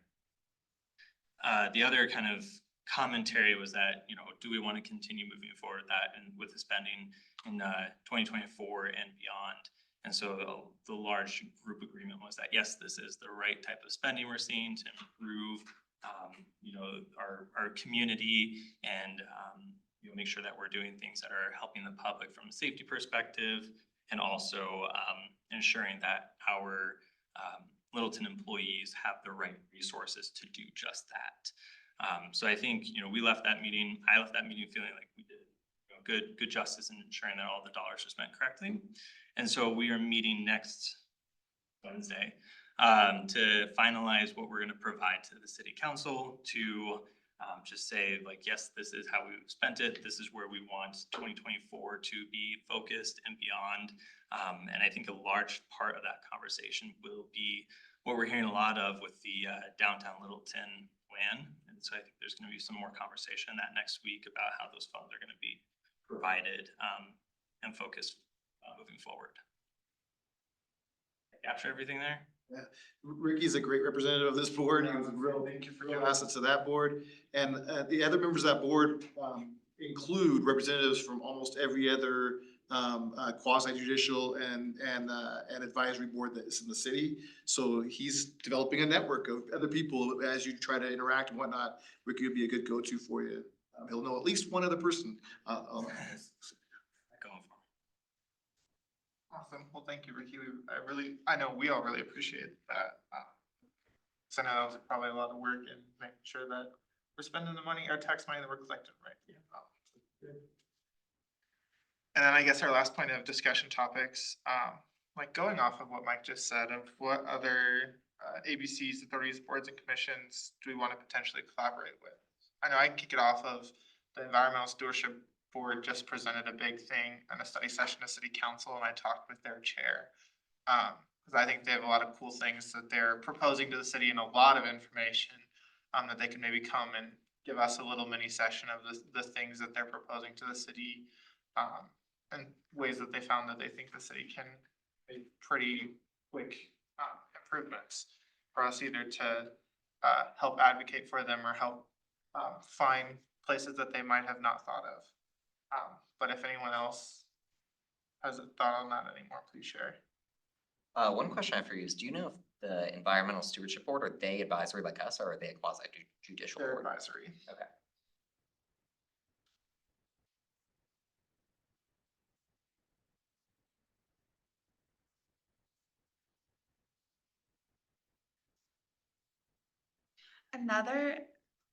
I know we don't wanna do too many events, but another thing we could kind of think about doing with the intention of, kind of bringing education and bringing awareness of all the different businesses that actually do operate in Littleton, to whether it's like young homeowners, students, whatever, do like a, educational sessions thing at local businesses. Like we had colleagues that just hosted, it was, for women where they brought in a mortgage professional talking about, how women should protect themselves if they're going into buying a house, how they should definitely be on title, like all these things that a lot of women aren't doing. A lot of women are getting kicked out of their homes. So like, I know Jared Hamilton, he's a lender that works, just off of Littleton Boulevard. And I know he'd be open to speaking, but we could kind of work with, like, host at local businesses, send out whether it's social media or something. I think that could be a great one. I had another idea for another one, but just something to kind of brainstorm where we're facilitating these conversations between students, people moving down here, and local businesses, and creating those networks. Because I do think that's what's gonna kind of maintain this, the people coming back to the city. Yeah, and we could definitely include, I know South Metro Housing does a lot and has a lot of real estate. Yeah. And finance professionals on that, so that might also be a good. Totally, because I think with housing, people just are getting a late start because they don't, like, you don't know, you don't know what you don't know. And so I think setting these young people up to be educated on all of it and setting them up to be able to make those choices correctly when the time comes. Who does the, like you guys do classes at the library? Who organizes those? Depending on the target age audience, it's a various combination of library staff, but really we're trying to move more in a space of hosting expertise from elsewhere in the community to be the platform for the expertise that's already there. So that could be. It could be pretty much anybody on either our youth or adult services teams. But that would be, Myself as well. that could be It could line up could nicely. be somewhere where this committee collaborated with the library. Yes. That'd be awesome. Speaking as a library representative, we'd love to be part of anything related to education. It don't even have to be a legal business, do you? It really helps. It really helps. Does anyone else have any thoughts on that last point, or the collaboration opportunities with other of the authorities, boards and commissions? I think what kind of like combining both your ideas a little bit is like if we wanted to do something talking about like informing people who are, like first-time home buyers or renters in the city, especially I think like young people and women who are buying homes, bringing in people who are professionals with real estate and doing like an informational class at the library could be a good thing. I wonder if you guys want to hear from the LDDA, since you've heard from the chamber, as just another group to learn about the Downtown Development Authority. Yeah, I think that'd be super helpful to kind of hear from the. You can go to their meeting, third Pam, Wednesdays. it's not public comment. Got it, third Wednesdays. Not public comment. Do you want to say it? Third Wednesdays. I'll have my chance to report. I think one thing that would be interesting to think about is what we could do with arts and, I think it's the Arts and Culture Committee. I know we had them report a couple of months ago, but I mean, half of the membership is new since then. So just kind of thinking about how we could collaborate, and I mean, I don't know a ton about arts and culture, but it is, one of the, as Jamie reported, one of the leaders in the Colorado economy, and we do have a lot going on there in Littleton. So to figure out how to get young people involved and aware of that, like, I mean, I know that there's a theater, but here I know of, some of the other things, but prior to that presentation that they gave at our meeting a couple of months ago, I didn't know much about it, so others probably don't either. Yeah, no, that's a really good point. Or even like one thing that comes to mind for me with Arts and Culture Committee is like, I know Heritage, I'm sure Littleton High School does too, is like pretty large theater and art programs. If we could talk to people and be like, hey, here are ways you can continue to be involved in theater and arts post high school.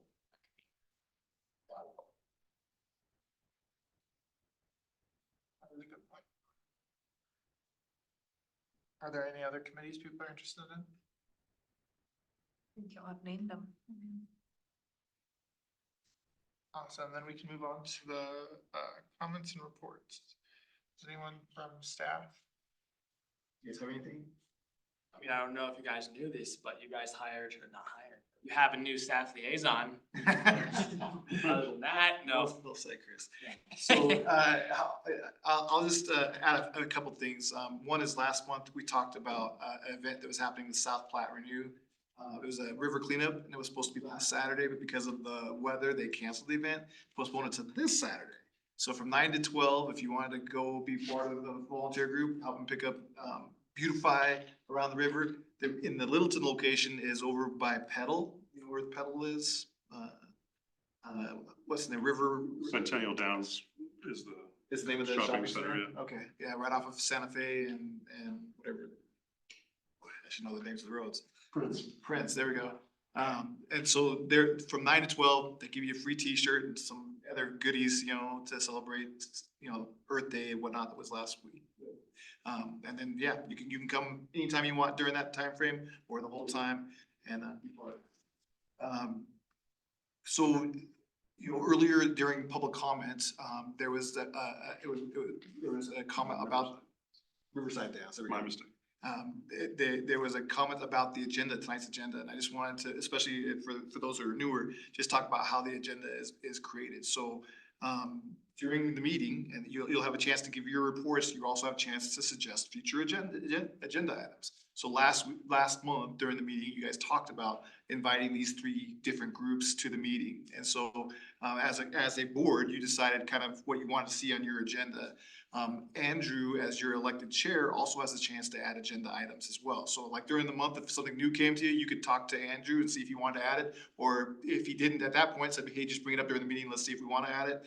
But that's kind of how the agenda gets formed. So Andrew meets with the staff liaison and kind of irons out the agenda a couple weeks before the meeting, and then that's how it gets emailed out. There's not a lot of restrictions on what you could put on the agenda, and there's not a lot of obligations either. So you guys really do have a chance to chart how you want to interact as a board. And if you went back and watched Councilmember Reichert's his report to council after the last meeting, he talked about the energy and the focus you guys are bringing to the table. We are really excited about just the way that you guys are already coalescing. It's really exciting and gives us lots of reasons for hope for this board to really have a good productive year and series of years for you there, you know, be on there for time to come. Another comment that was, well, I guess that I don't need to speak of that. So on the advisory boards, it's a study session. You're not required to have public comment, although it's highly recommended. It's something that we do encourage, and it's something that the public appreciates. And often will come and participate during that time frame. It's technically up to the chair to decide when that public comment happens. It could happen at the beginning of the meeting like we did tonight. It could happen at the end of the meeting. It can be for 3 minutes. It could be for 5 minutes. It could be for 2 minutes. You know, so we have it kind of set up to be at the beginning of the meeting and for 3 minutes.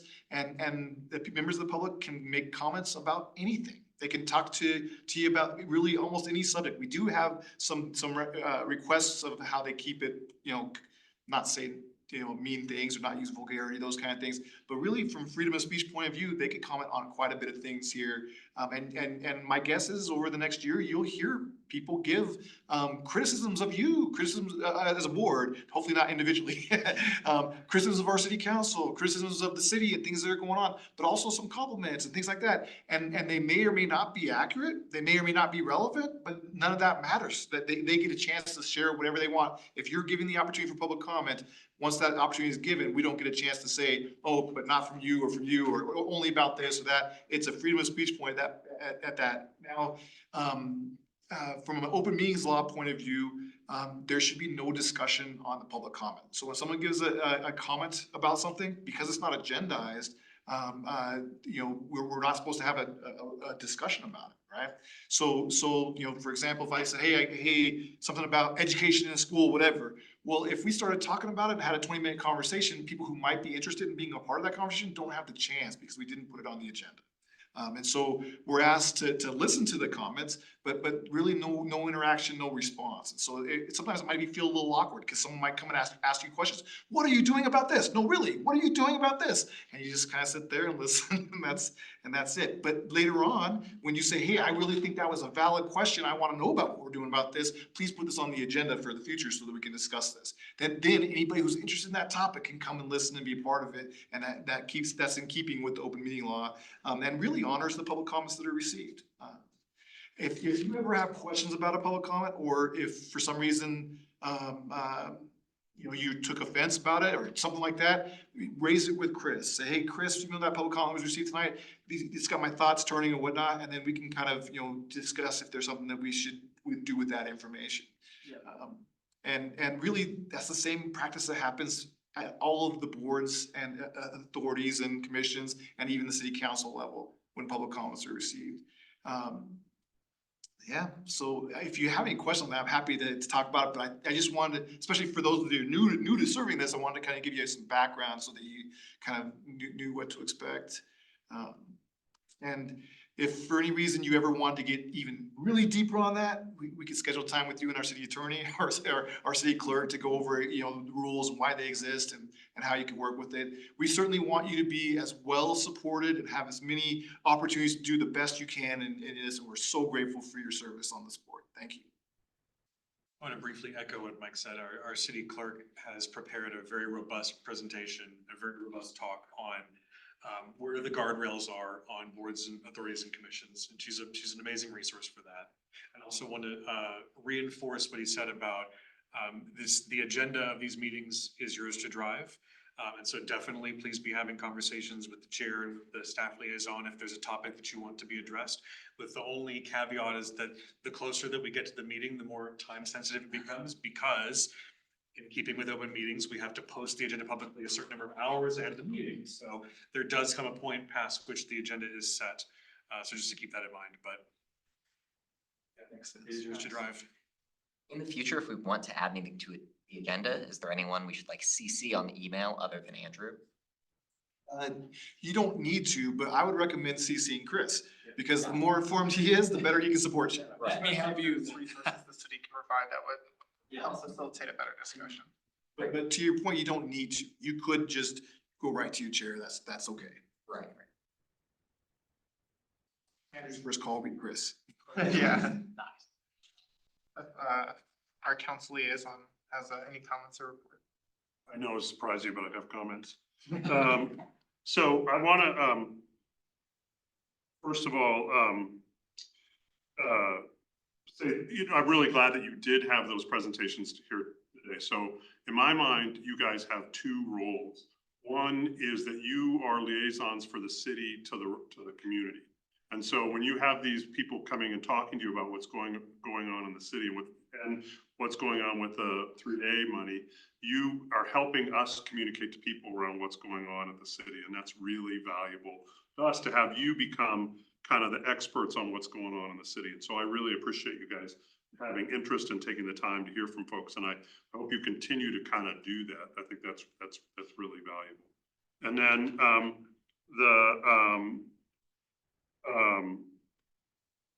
then the other part of this is I want you guys to be giving us input. And so I want to say thanks to Mackenzie and to Jack for going to the downtown development or the downtown plan meeting.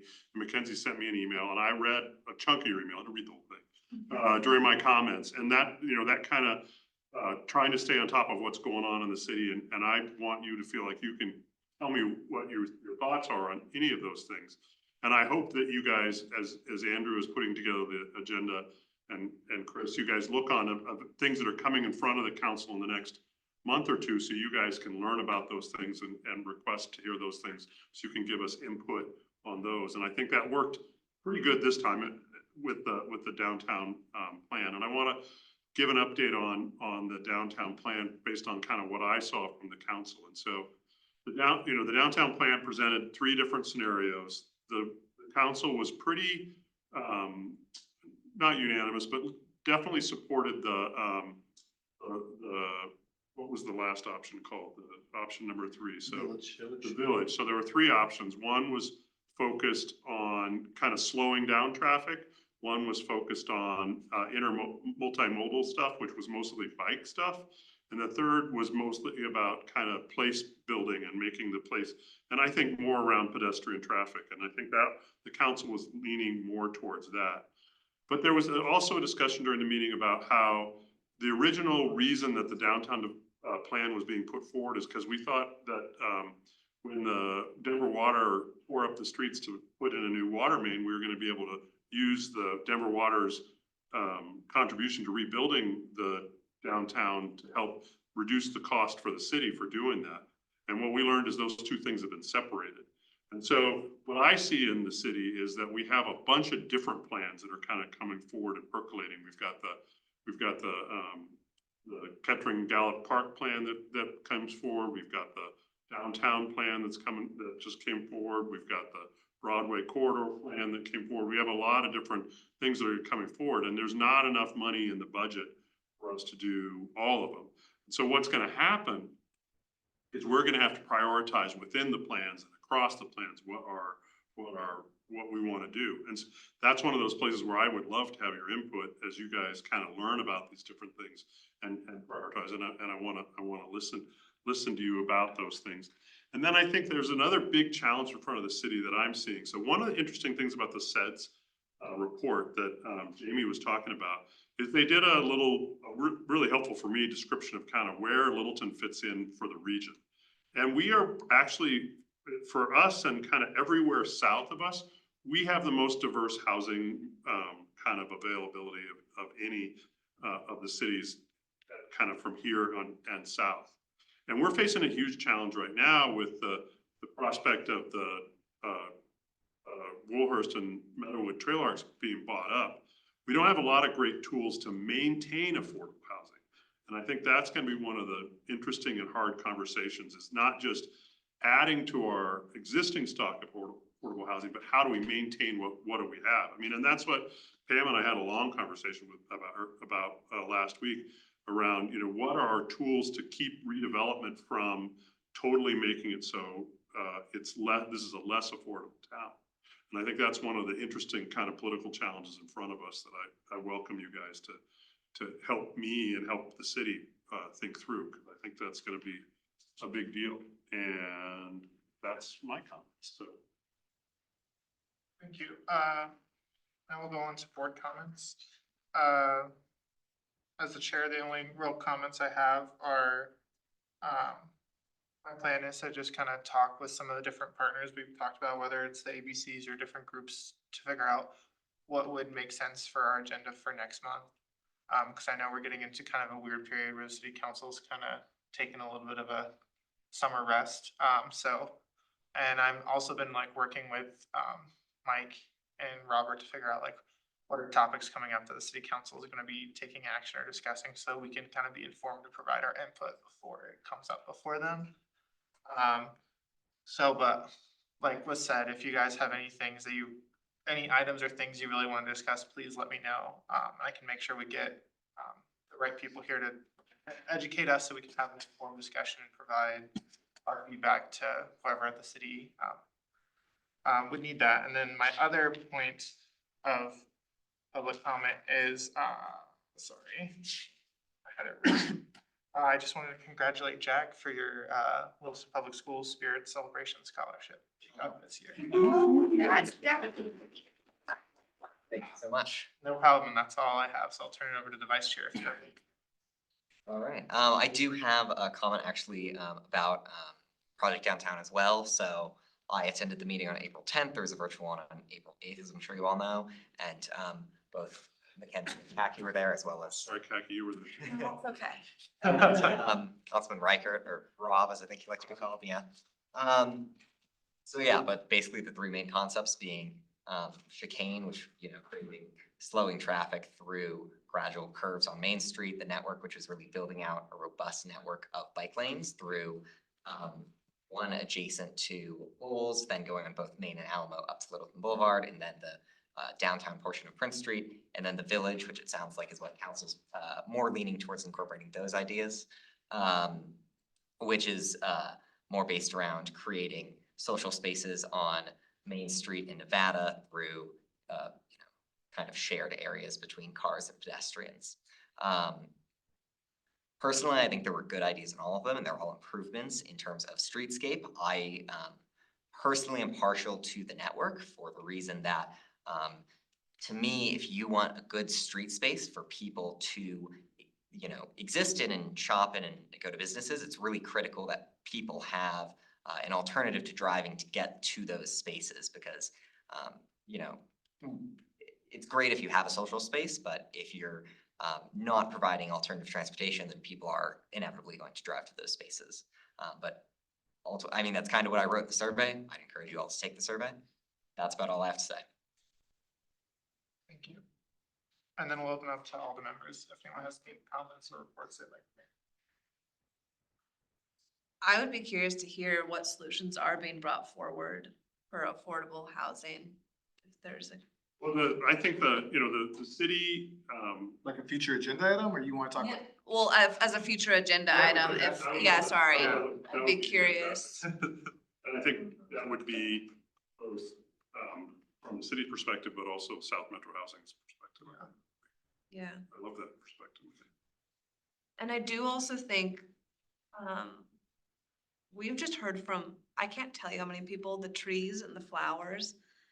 People really feel like that is a huge deal, and these businesses feel like it's a huge deal. So truly, I think businesses, you know, either figuring out how that budget's being used and making sure it's being used in the best way possible, or also, I do think businesses are at the point where they're like, we will sponsor a pot or a tree or do something because we're noticing a change in our traffic. I think, you know, I understand there's this big plan coming, but we want those businesses to be there when it comes, so. Awesome. If no one else, does anyone else have any items, comments, or reports? Then I will call this meeting to adjourn. Anybody want some chocolate? I That's why I bring it. And I just didn't put it over here where you could have some.